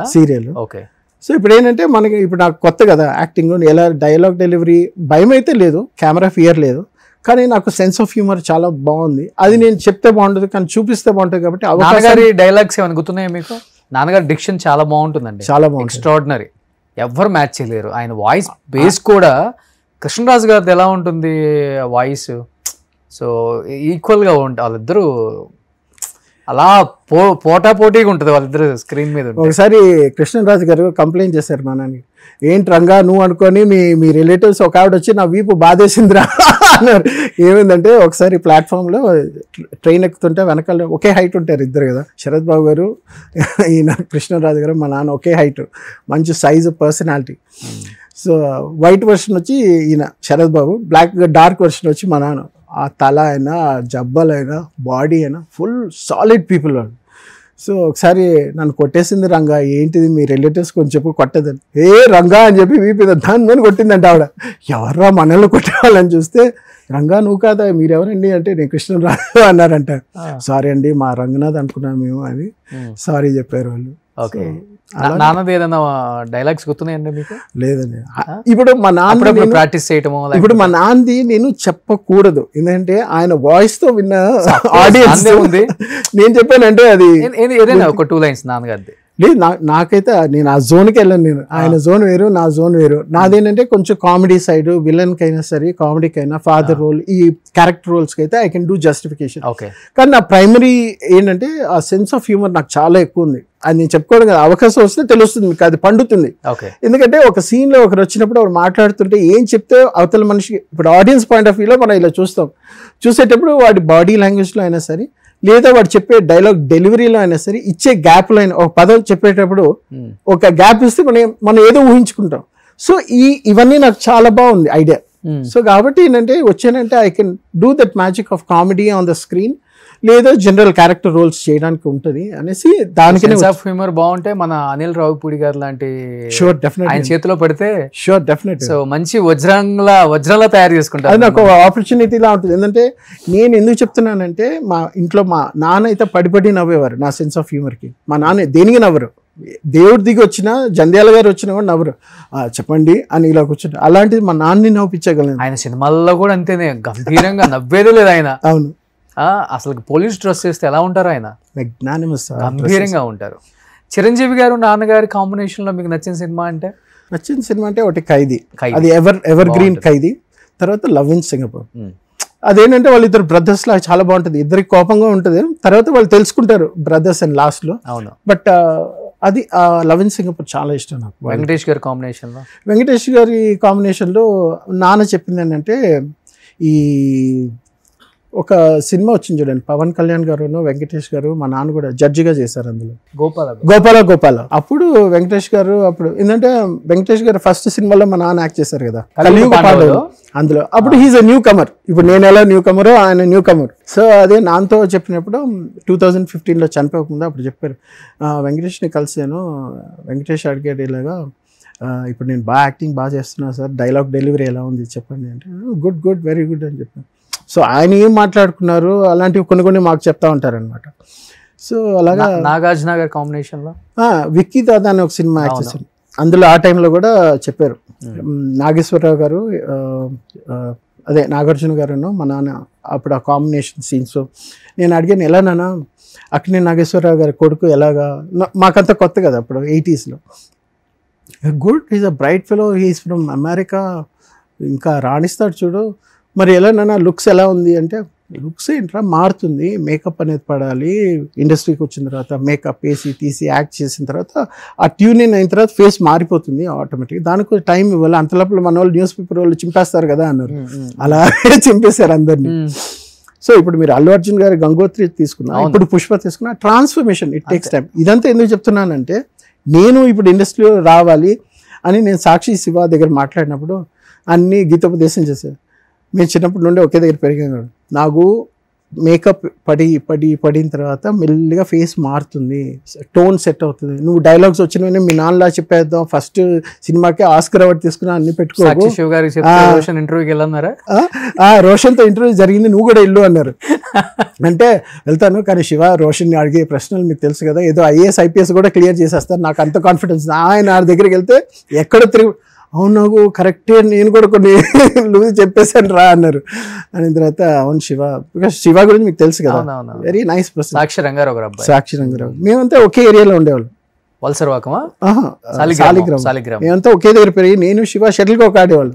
టోర్నమెంట్స్ నైట్ అయితే శివ నేను వెళ్ళి, ప్రసాద్ గారు ఫ్యామిలీ, కరెక్ట్, నేను శివ షటిల్ కాక్ చాలా ఆడేవాళ్ళు చిన్నప్పుడు. అలాగే బాగా పరిచయం. చెన్నై రారా వచ్చామంటే నేను పరిచయం చేస్తాను అంటే, నో తెలుగు వచ్చినవనే మన సూపర్ స్టార్ తోపుతాం అని వచ్చాం. ఓహో రియాలిటీ ఇలా ఉంటుందా, ఎవరు పట్టించుకోరా, మనంగా వెళ్ళాలా, okay start from the scratch అనుకున్నా. సరే అన్ని అనుభవం ఉంది కాబట్టి నాన్నని చూసాం, బాబాయ్ని చూసాం. మా బాబాయ్ వచ్చి 10,000 మా సినిమాలకి డబ్బింగ్ చెప్పారు. రవీంద్రనాథ్ గారు మా బాబాయ్, మా నాన్న సెకండ్ బ్రదర్. 10,000 సినిమాలు, రజనీకాంత్కి, జాకీ చాన్కి, వీళ్ళందరికీ డబ్బింగ్. ఎక్కడ మిస్ అయ్యాను నేను, డబ్బింగ్ ఆర్టిస్టులు అందరినీ చేశాను, రవీంద్ర గారిని ఎక్కడ మిస్ అయ్యాను నేను? ఆయన 2009లో చనిపోయారు, 2008-2009లో చనిపోయారు. ఓకే, మా అమ్మ చనిపోయే ముందు చనిపోయారు అన్నమాట. ఇప్పుడు అందరు ఫ్యామిలీ సెట్ అయిపోయారు. మా బాబాయ్ 2 బాబాయ్లు ఉన్నారు, ఒక ఆయన జేసీనాథ్, ఒక ఆయన లెక్చరర్గా రిటైర్ అయ్యారు. ఓకే, ఇంకో బాబాయ్ వచ్చి డాక్టర్ MBBS చేశారు. ఆయన వైఫ్ డాక్టర్, 2 పిల్లలు డాక్టర్, కెనడాలో ఒకటి, US లో ఒకటి అనుకుంటా. నాన్న అందరినీ బాగానే చూసుకున్నారు, ఫుల్ గా చేయరు కదా, కొంచెం హెల్ప్ చేస్తారు. అదే ఇనిషియల్ గా ఇప్పుడు మా బాబాయ్ డాక్టర్ బాబాయ్ MBBS చదివే టైంలో ఇంటికి వచ్చి టవల్ కట్టుకుని పడుకునేవాడు. ఆయన తినడం పడుకోవడం లేజీగా ఉండేవాడు. ఆయనకి మా అమ్మ మంగళసూత్రాలు అమ్మి చదివించి ఇన్ని చేసాం. చేసింది చెప్పుకోవడం గొప్ప కాదు, కానీ ఏంటంటే వాళ్ళు అది గుర్తుపెట్టుకొని వాళ్ళ ఫ్యామిలీ, ఇప్పుడు మేము కానీ గుర్తుపెట్టుకున్నారు అందరం మిమ్మల్ని బాగా చూసుకుంటారా? That's okay. ఫైనాన్షియల్ గా కొంచెం మీరు డౌన్ అయినప్పుడు దట్స్ ఓకే. ఇప్పుడు మా ఆవిడ చనిపోయినప్పుడు కొంచెం మేమందరం ఉన్నాము, మేము చూసుకుంటాము. లేదు, నేను వాళ్ళతో ఎక్కువ మాట్లాడడం లేదు. మా బాబాయ్ పిన్ని ఉన్నారు కదా, వాళ్ళిద్దరే నన్ను చూసుకునేది బాగా. ఇప్పుడైతే అసలు మిగతా ఇంకెవరితో తోడబుట్టిన వాళ్ళు ఎవరితో నేను టచ్ లో లేరు. నేను టచ్ లో లేను. మెయిన్ మా అక్క, ఇంకో అక్క ఉంది, ఆవిడతో కూడా టచ్ లో లేను. మీ సొంత అక్కతో కూడా? సో ఎవరి వాళ్ళ లోకల్లో ఉండామా? లేదు, ఆ పెద్ద అక్క చనిపోయింది, తనకి బ్రెస్ట్ క్యాన్సర్ వచ్చి చనిపోయింది. అదే విన్నాను నేను. తర్వాత సొంత అక్క చనిపోయినా కానీ ఎందుకు చనిపోయిందో కూడా తెలియదు మీకు? వెళ్ళలేదు మీరు కనీసం? నేను వెళ్ళలేదు. తను చనిపోయి ఎలా అండి అంత మూర్ఖంగా ఉండగలం? మనసు ఒకే కడుపును పుట్టిన రక్త సంబంధం, ఒకవేళ ఎంత శత్రువులమైనా కానీ బతికినప్పుడు ఎలానో మనం వెళ్ళాం, కనీసం చనిపోయినప్పుడన్నా వెళ్ళి చూసి వద్దాం అనుకుంటున్నా. ఇప్పుడు మనసు లేదా మనకి? ఇప్పుడు ఎలా అయిపోయిందంటే ఒక్కొక్కరి ఫ్యామిలీ, ఇప్పుడు నేను చెప్పే కదా మా ఆవిడ సూసైడ్ అటెంప్ట్ చేసుకున్నారు. So they never came and saw ఏమైంది నాకు, నీ వైఫ్కి ఏమైంది, నీకేమైంది, ఎలా ఉన్నావు, ఎలా. వాళ్ళు రాలేదు, వాళ్ళు అడగలేదు, మనం అడగట్లేదు. వాళ్ళు అడగడం లేదు, మాట్లాడడం లేదు, నేను అడగడం లేదు, నేను మాట్లాడడం లేదు. సో ఎవరికి వాళ్ళు అలా ఇండిపెండెంట్గా ఉంటున్నాం అంతే. That is all. ఇంకొక అక్క ఉన్నారా? ఇంకో అక్క ఉన్నారు, తను బెంగళూరులో ఉంటుంది. ఏమన్నా మాట్లాడతారా మీతో? లేదు, తను కూడా మాట్లాడడం లేదు. నేను ఎవరితో మాట్లాడడం లేదు, వాళ్ళు నాతో మాట్లాడడం లేదు. So it's been like that. ఇప్పుడు మీరు ఒంటరి, మీ కొడుకు ఇద్దరే. ఇప్పుడు మా పిన్ని, బాబాయ్ వాళ్ళిద్దరు, ఇంకో 2 ఫ్రెండ్స్. అదే మా లైఫ్. నాన్నగారు బ్లెస్సింగ్స్ ఉండాలి మీకు. ఇప్పుడు ఇండస్ట్రీ వాళ్ళ బ్లెస్సింగ్స్ కూడా ఉండాలి. నిజంగా ఇంత డెప్త్ నాకు తెలియదు. రియల్గా నేను చెప్తున్నాను కదా, రియల్లీ ఐ డోంట్ నో ఇంత డెప్త్ ఉందని నాకు తెలియదు మీ స్టోరీలో. నేను ఏదో చాలా ఫస్ట్లో చెప్పిన స్టోరీ, నాన్న ఎట్లా చనిపోయారు ఏంటో అనుకున్నా, కానీ ఈవెన్ మీ లైఫ్లో కూడా బతికున్న వాళ్ళ లైఫ్లలో కూడా సొంత రక్త సంబంధికులు చనిపోయినా కానీ మీరు వెళ్ళరు, మీ ఫ్యామిలీలో మీ వైఫ్ చనిపోతే వాళ్ళు రారు, ఇప్పుడు ఇంకొక అక్క ఉంటే మీకు సంబంధం లేదు, ఓన్లీ ఒక బిడ్డను పెట్టుకొని మీరు బతుకుతున్నారు. అంతే. సో అందుకని ఇప్పుడు ఏంటంటే ఈ జీవితంలో మళ్ళీ ఏదో చేయాలి, సాధించాలి, ఆ కొడుకు కోసం బ్రతకాలి. ఏమైనా ఇప్పుడు ఫ్రెండ్స్ హెల్ప్ చేస్తారు, వాళ్ళు ఏమైనా అప్పులు ఉంటే వాళ్ళు అవి తీర్చుకోవాలి. మళ్ళీ struggle he's started, but it's coming at a very late age. But ఏదైనా చేసుకొని బయటపడితే బాగుంటుంది. వీ హ్యావ్ టు సీ, అది లైఫ్. గ్రేట్ అండి, నిజం. నాన్న ధైర్యం మీకు వచ్చిందేమో ఆబ్వియస్లీ. ఇప్పుడు ఆయన క్యారెక్టర్, ఆయన బిహేవియరే వస్తుంది కదా, ఇంకేం వస్తుంది. సో ఎవరిని ఏం ఆడకూడదు, ఏం చేయకూడదు, మన సెల్ఫ్ రెస్పెక్ట్ అనేది చాలా ఇంపార్టెంట్ అనేదే ఉంటాం. ఎవరైనా హెల్ప్ చేస్తున్నారు, ఏమైనా చేస్తున్నారు అంటే ఇట్స్ ఫైన్. కానీ ఏంటంటే ఇప్పుడు ఈ ఇంటర్వ్యూలో మెయిన్ చెప్పాల్సింది ఏంటంటే clarification of what happened with my father. ఆయన ఎలాంటి మనిషి, ఆయనతో పాటు మా జర్నీ ఏంటి, నా జర్నీ ఏంటి అనేది ఇంపార్టెంట్. మిగతా వాళ్ళ జర్నీ ఏంటి నాకు తెలియదు, నేనేం చెప్పలేను. Okay. So that is that. But నాన్నగారి కాంబినేషన్లో ఇంతమంది హీరోయిన్స్, నాన్నకి కెమిస్ట్రీ బాగా వర్కౌట్ అవుతుంది చాలామంది హీరోయిన్స్తో. అలా మీకు బాగా చాలా బాగుంది అనిపించింది అంటే అంత నవ్వుతున్నారేంటి? ఏమో ఉంటాయి కదా, పుకార్లు ఉంటాయి, పేర్లు ఉంటాయి. సో పుకార్లు నేను ఎక్కువ వినలేదు, కానీ నేను విన్నదైతే ఇద్దరిని. పేర్లు ఎందుకు తీయలేదు కానీ అమెరికా అమ్మాయి సినిమా అప్పుడు దీప గారితో ప్రేమలో పడ్డారు అని, ఇంకొకటి సెకండ్ సినిమా అనుకుంటా శారద గారు ఒక సినిమా, ఆ సినిమాలో చేసిన తర్వాత చాలా డీప్ లవ్ శారద గారిది, రంగనాథ్ గారిది, పెళ్లి చేసుకునే వరకు వెళ్ళిపోయింది. తర్వాత చలం పరిచయం అయ్యేసరికి ఈయనకి నచ్చక ఆమెతో మాట్లాడటం మానేశారు అని నేను విన్నాను. చాలా మంది చెప్తుంటే విన్నా. మా నాన్న చాలా పెళ్లిళ్ళు అయిపోయి, లక్ష్మి గారు, హీరోయిన్ లక్ష్మి గారు, ప్రభా గారు, శారద గారు, దీపా గారు, చాలా మందితో పెళ్లిళ్ళు అయిపోయి గర్ల్ ఫ్రెండ్స్ అవి ఇవన్నీ పుకార్లు చాలా పేపర్స్లో వేస్తే మా మావయ్య, మా అమ్మ వాళ్ళ అన్నయ్య వాళ్ళంతా పరిగెత్తుకొని వచ్చి ఏమైందమ్మా, ఏంటి బావగారు ఉన్నారా, వేరే పెళ్లి చేసుకున్నారా? సో ఆబ్వియస్లీ ఒక కెమిస్ట్రీ బాగా వర్కౌట్ అయింది స్క్రీన్ పైన అన్నప్పుడు మీకు తెలిసిందే కదా. Obviously there will be a rumour, ఎస్ వీళ్ళిద్దరే ఏమో జరుగుతుందేమో, వీళ్ళు ఏమైనా ఆఫ్లైన్ ఏమైనా నడుపుతున్నారేమో, దట్ ఈస్ ప్రిటీ కామన్. కానీ శారద గారి విషయంలో ఇద్దరు చాలా డీప్ వెళ్ళిపోయారు అనే మాట వాస్తవం? లేదు. శారద గారు మా ఫ్యామిలీ ఫ్రెండ్గా ఉన్నారు. చాలా మంది నాకు తెలిసి చాలా మంది ఫ్యామిలీ ఫ్రెండ్స్, మేము వాళ్ళ ఫ్యామిలీస్లో చూసాము, వాళ్ళు మా ఇంటికి వచ్చారు చూసాము. మా చిన్నప్పటి నుండి మా ఇంట్లో ఏ పెళ్ళి అయినా సరే సినిమా హీరోయిన్స్ చాలా మంది, కేఆర్ విజయ గారు, చాలా మంది. ఎందుకంటే మా ఫాదర్ కొంచెం టాల్, డార్క్ అండ్ హ్యాండ్సమ్, మంచి హైట్, మంచి వాయిస్, ప్లస్ ఆయన యాక్ట్ చేసిన హీరోయిన్స్ ఇంకెవరైనా ఉన్నా సరే కొంచెం క్లోజ్గా ఉంటారు. అది ఏమైపోతుందంటే ఈయన చాలా డిగ్నిఫైడ్ పర్సన్. ఆడవాళ్ళు ఎక్కడ అట్రాక్ట్ అవుతారంటే ఒక మగవాడు ఆడదాన్ని లెక్క చేయనప్పుడు అట్రాక్ట్ అవుతారు. సో ఆయన డిగ్నిఫైడ్గా ఉంటారు. ఆయన టెన్నిస్, ఆయన ఎవరిని కేర్ చేయరు. ఆయన టెన్నిస్ అంటారు, ఫ్యామిలీ అంటారు, పిల్లలు అంటారు, ఆయన షూటింగ్ అంటారు, రాసుకుంటారు. అలాంటి వాళ్ళు ఇప్పుడు రెస్పెక్ట్ ఎక్కువ ఉంటుంది. అమ్మాయిల వెనకాల తిరిగితే ఇంకేముంటుంది రెస్పెక్ట్. సో అలాగే ఒక అభిమానం అనేది కాస్త 10 సార్లు ఎక్కడైనా కలిసినా, సినిమాలో చేసినా అది అలాగే అనిపిస్తుంది. సొసైటీలో అలా మాట్లాడుకుంటారు. కానీ చలంగారితో పెళ్ళికి శారద గారు చేసుకుంటానంటే నాన్నగారు అసలు యాక్సెప్ట్ చేయలేదు, అసలు నువ్వు చేసుకోవద్దు, అది ఇది గొడవ చేశారు. No, I don't think so. అలాంటివి మన ఇద్దరమే కలిసి ఉందాం నాకైతే తెలిసి ఏం లేదు అలాగా. బట్ ఇలాంటి పుకార్లు వచ్చంటే నాకు కొంచెం ఇంట్రెస్టింగ్గా ఉంది. నేను విన్నది ఎక్కువ శారద గారు, దీప గారు. మిగతా పేర్లు మీరు చెప్పిన నేను మేబీ అయ్యి ఉండొచ్చేమో, నాకు తెలియదు. బట్ చెప్తున్నా, ఆయన యాక్ట్ చేసిన హీరోయిన్స్ ఎవరైనా సరే అలాంటి పేర్లు వెంటనే వచ్చాయి. అది నేను చిన్నప్పుడు చూశాను. మా మావయ్య ఇంటికి రావడం, అడగడం ఏమైంది, హీరోయిన్స్ తోటి ఏంటి, వాళ్ళు పెళ్లి చేసుకున్నారా, ప్రేమించారా, పారిపోయారా, లేచిపోయారా, ఇవన్నీ పుకార్లన్నీ వచ్చాయి. అది చిన్నప్పటి నుండి చూసి మాకు అలవాటు అయిపోయింది. So that is nothing much in it. నేనైతే చూడలేదు, నేనైతే వినలేదు. అంటే మా నాన్న పక్కనే ఉంటాను కదా, మా నాన్న ఎక్కడికైనా వెళ్తున్నారు వస్తే ఒక ఏజ్ తర్వాత తెలిసిపోతుంది కదా. అది కూడా లేనప్పుడు. నాన్నగారికి బాగా ఇష్టమైన యాక్టర్ ఎవరు ఇంట్లో ఎక్కువ ఆయన గురించి మాట్లాడటం అంటే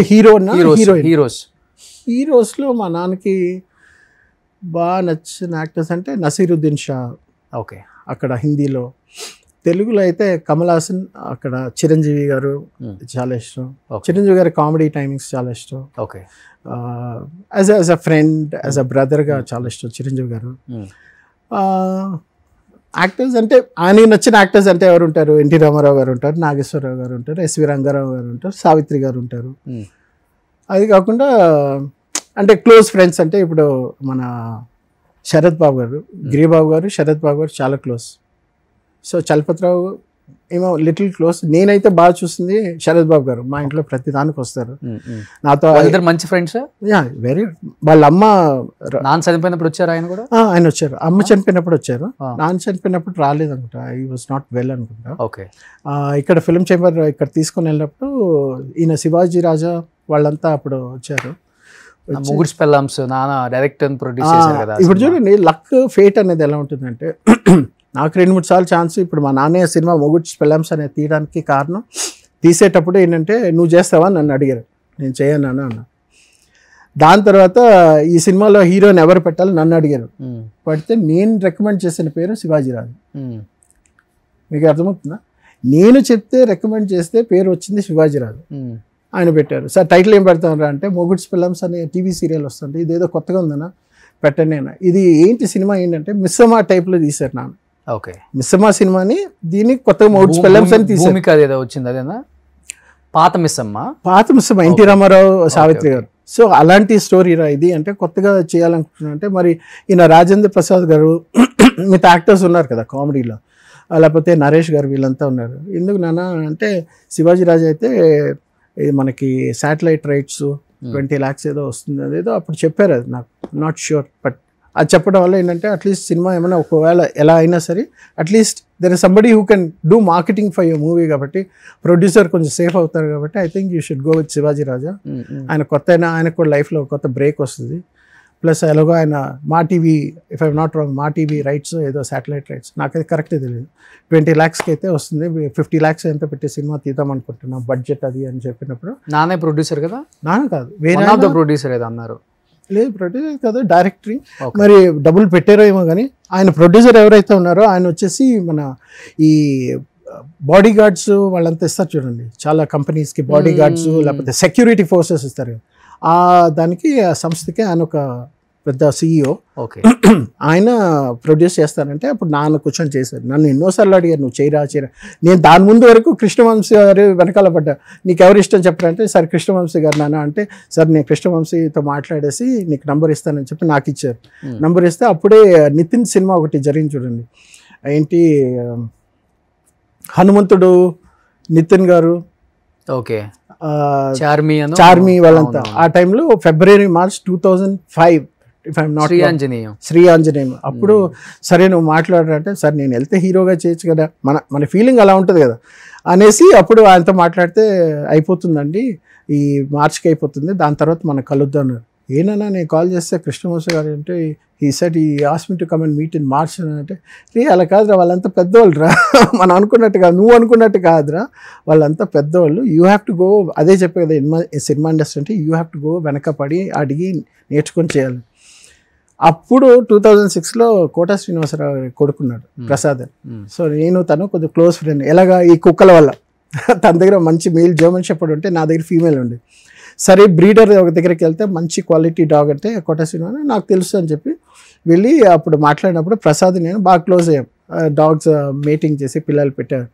అప్పుడు నేను ప్రసాద్తో ఒకటన్నా, ప్రసాద్ చూడు మీ నాన్న స్టారు, మా నాన్న స్టారు, ఇంకా నువ్వు కూర్చొని ఇవంతా మీ నాన్న డేట్స్ కూర్చొని చూసేవాళ్ళు. నేను వెళ్ళి అప్పుడు మేనేజర్గా చేస్తాను అమెజాన్లో, ఇండియాలో ఫస్ట్ టైం వచ్చింది అమెజాన్. అప్పుడు నేను పైలట్ దీనిలో, ఇవంతా అవ్వదు, మనం సినిమాలోకి వెళ్ళిపోదాం, నీకు నేను ఉంటా నాకు నువ్వు ఉంటావు అంటే, నిజంగా చేద్దామా అన్నాడు. సరే చేద్దాం బాబు రా బాబు అంటే మళ్ళీ ఒకసారి మా నాన్న కలవడానికి వచ్చి మేము డాగ్ షోకి వెళ్ళాం. అప్పుడు తను వచ్చాడు, నేను వాళ్ళ ఇంటికి వెళ్ళి వాళ్ళ కుక్కని తీసుకున్నాను పెద్దది మెయిల్. అప్పుడు కోటగారిని కూడా చూసాను నేను. చూసిన తర్వాత అప్పుడు ఒక 2 months తర్వాత మా అక్క పరిగెత్తుకొని వచ్చింది, రే ప్రసాద్ సినిమాలో యాక్ట్ చేసేస్తున్నాడ, ఆల్రెడీ జగపతి బాబు తోటి ఓ సినిమా రిలీజ్ అయినా. ఛాన్స్ లేదు, నాకు చెప్తాడు కదా ప్రసాద్ అని. తర్వాత చూస్తే వచ్చేసాడు. తర్వాత ప్రసాద్ కాదు, నాగు అలా కాదు ఇలా కాదు, అప్పటికి 3 సినిమాలు బుక్ అయిపోయాడు. అరే ప్రసాద్ ఏంటి నేను కూడా చేస్తానన్నా కదా, మన ఇద్దరు కలిసి చేద్దామంటే నువ్వు చెప్పలేదు, అలా కాదు నాకు చేస్తానన్నా. సరేలే అనేసి అప్పుడు చూస్తే యాక్సిడెంట్లో చనిపోయారు. నేను, నా వైఫ్, తను వాళ్ళ వైఫ్, పిల్లలు. అప్పుడు షీ వాజ్ ప్రెగ్నెంట్ రెండో బాబు చనిపోయే టైంలో షీ వాస్ ప్రెగ్నెంట్. అప్పుడు ఒక ఫస్ట్ బాబే అనుకుంటాను, ఫస్ట్ బాబు, సెకండ్ ప్రెగ్నెంట్ గా ఉంది బాబాయ్. సో అప్పుడు మేము లుంబిని పార్క్ వెళ్దాం అనుకునే టైం కదా, మీ ఫ్యామిలీ మా ఫ్యామిలీ ఇద్దరు వెళ్దాం, అంత క్లోజ్గా ఉన్నాం. అదే నా లక్ చూడండి, నాకు కావాల్సినప్పుడు ఆఫర్స్ లేవు, లేనప్పుడు ఆఫర్స్. ఎవరెవరు మీ క్లాస్మేట్స్ ఇంకా ఇప్పుడు ఇండస్ట్రీ వాళ్ళు? నాకు అదే మంజుల, మహేష్ బాబు గారి వాళ్ళ అక్క క్లాస్మేట్, నేను మా ఇద్దరు అక్కలు మంజుల, మేము నలుగురం విద్యోదయలో, చెన్నైలో విద్యోదయలో. మీనా కూడా అక్కడే ఆ స్కూల్లోనే చదివింది. మీనా యాక్ట్రెస్ మీనా. తర్వాత నేను చదివిన స్కూల్లో మన రాఘవేంద్రరావు గారి కొడుకు ప్రకాష్, తర్వాత తరుణ్ ఉన్నాడు కదా, తరుణ్ నాకు జూనియర్. సావిత్రి గారు మనవడు అరుణ్, వాడు నా క్లాస్మేట్, నాకు జూనియర్, నా క్లాస్మేట్. తర్వాత చాలా మంది యాక్టర్స్ పిల్లలు అక్కడ. ఇక్కడ మన హీరోస్ ఎవరైనా ఉన్నారా? ఇక్కడ మన హీరోస్ ఇంకెవరు లేనండి నాకు తెలిసి. నేను మహేష్ ఒకసారి క్రికెట్ ఆడాం వైఎంసీలో, తనకు తెలియదు నేను అప్పుడు రంగనాథ్ గారి కొడుకు అని తెలియదు. సో తను అప్పుడు కొంచెం లావుగా ఉండేవాడు, బొద్దుగా ఉండేవాడు, జిఎం బ్యాట్ను జిఎం బ్యాగ్ వేసుకొని వచ్చాడు. నేను గుర్తుపెట్టా, ఏంటంటే మనం చిన్నప్పుడు బాగా యాక్ట్ చేసేవాడు కదా, తను అప్పుడు ట్రాన్సిషన్ ఏజ్ 16, 17 ఆ ఏజ్లో ఉండేవాడు, బాగా లావుగా బొద్దుగా లడ్డులా ఉండేవాడు. వచ్చి మేము క్రికెట్ ఆడాం. అప్పుడు అన్నాడు, నువ్వు ఈ షాట్ కొట్టి ఇది గెలిపించు, నేను థమ్స్ అప్ అని కొనిస్తాను తాగుతూ అని. నేను ఎవరో తెలియదు తనకి, తనెవరో నాకు తెలుసు. దాని తర్వాత మీరు రంగనాథ్ గారు అబ్బాయిని ఎక్కడ చెప్పుకోరా? నేను ఎక్కడ ఎవరికి చెప్పాను. నేను డిఫరెంట్ క్యారెక్టర్స్ మా నాన్న చేస్తారు కాబట్టి ఎవరైనా అడిగితే ఇవాళ ఎవరి పేరు, వ్యవసాయి అంటే మా నాన్న పైప్స్ అన్ని అమ్ముతారు. ఒక యాడ్ వచ్చేది కదా, కొన్నిసార్లు పోలీస్ ఆఫీసర్ అంటాను, ఏది పడితే అది చెప్తాను. ఎందుకంటే అబద్ధం కదా, ఇది ఎలా అంటే అశ్వత్థామాత కుంజరహ అన్నట్టు అన్ని క్యారెక్టర్స్. ఎవరు మహేష్ బాబు గారు కొట్టింది? లేదు మంజుల. ఇక్కడ నన్ను ఇలాంటి డెస్క్ ఉంటే ఇలా పెట్టి, నేను కొంచెం హైపర్గా ఉండేవాడు, వేసి ఒక్క తోపు తోసింది, తన్మని కొట్టి లేస్తే ఇక్కడ కట్. మహేష్ బాబు గారి సిస్టర్ మంజుల.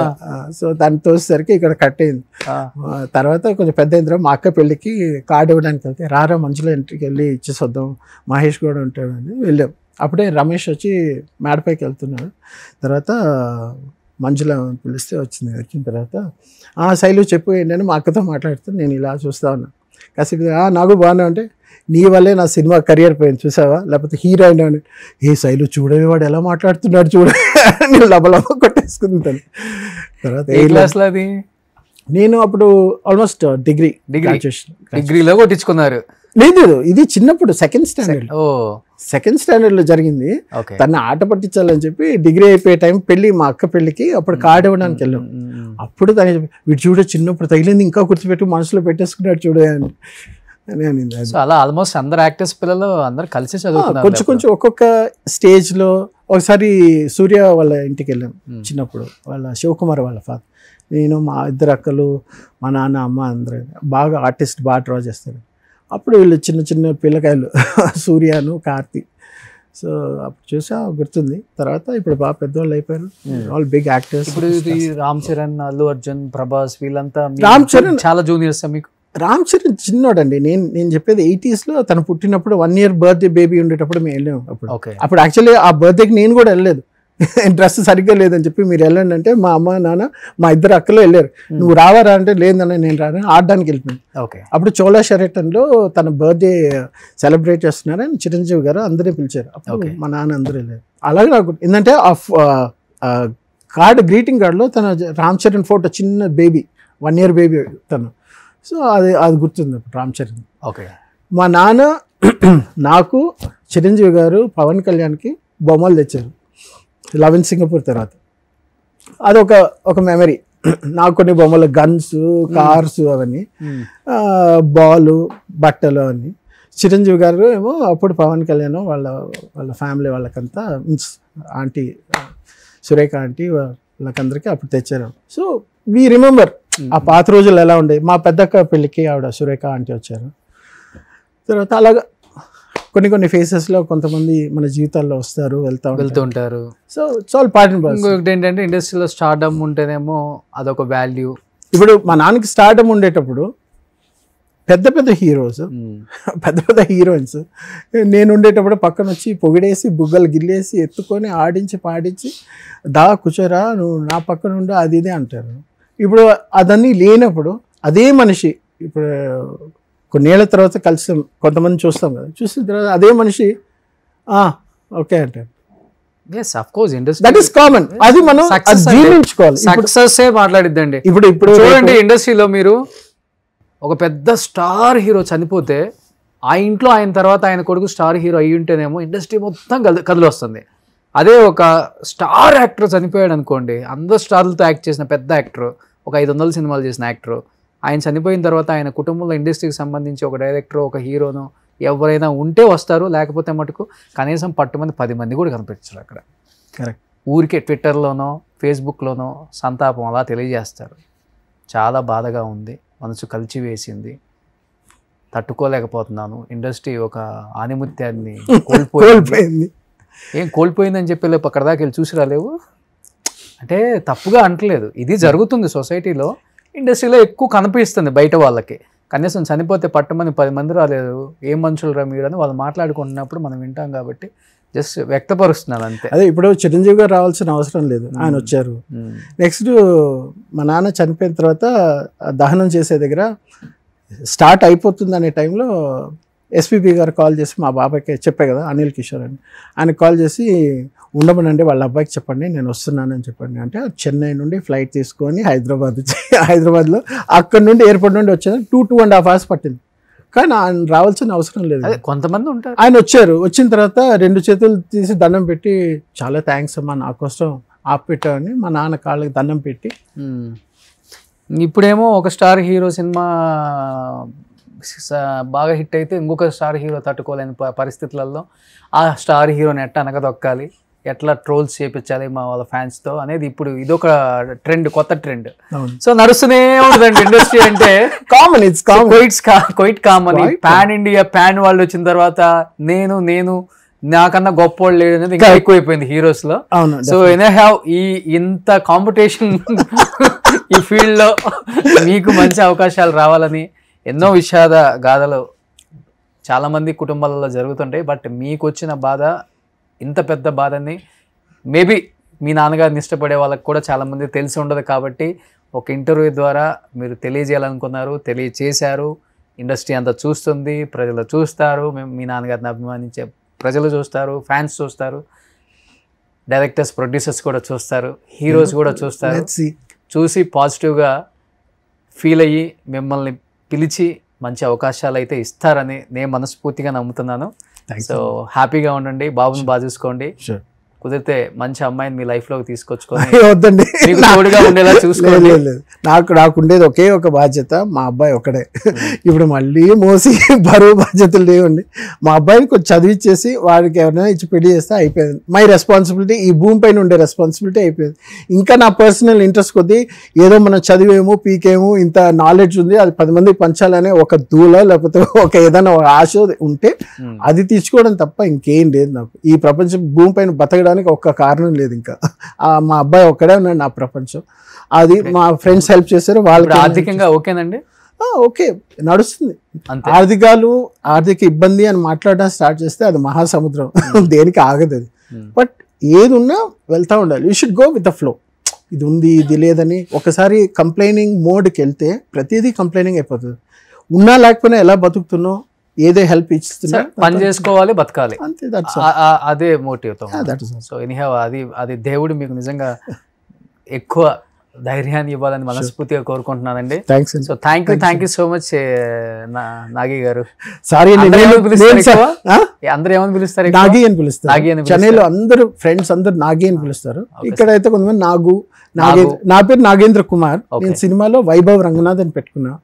సో ఆ రంగనాథ్ పెట్టుకుంటే మా నాన్న పేరు మళ్ళీ గుర్తు చేసుకున్నట్టు ఉంటుంది. ఆయన సినిమాలు పాటలు ఇంటర్వ్యూస్ చేస్తే అక్కడ ఎక్కడో ఒక దగ్గర మా నాన్న ఫోటో వస్తుంది. చూసిన తర్వాత కొంచెం బాగుంటుంది. నెక్స్ట్ ఇప్పుడు 2-3 కూడా అడిగారు మా అబ్బాయిని, మీ అబ్బాయిని లాంచ్ నన్ను చేయమంటారంటే ఐ ఫెల్ట్ వెరీ హ్యాపీ. ఎందుకంటే మనోడు అంటే ఒక మంచి లాంచింగ్ ప్యాడ్ ఉంటుంది కదా. సో ఇది పర్వాలేదు, నాకు నా ఆఫర్స్ వాడికే వస్తున్నాయి. సో నాగేంద్ర కుమార్ అలియాస్ వైభవ్ రంగనాథ్ గారు. So wish you good luck అండి. థ్యాంక్స్ అండి, థ్యాంక్ యూ సో మచ్. మంచి సినిమాలు చేయాలి. షూర్. సో డెఫినెట్ గా మిమ్మల్ని మంచి సినిమాల్లో చూస్తామని నేను నమ్ముతున్నాను.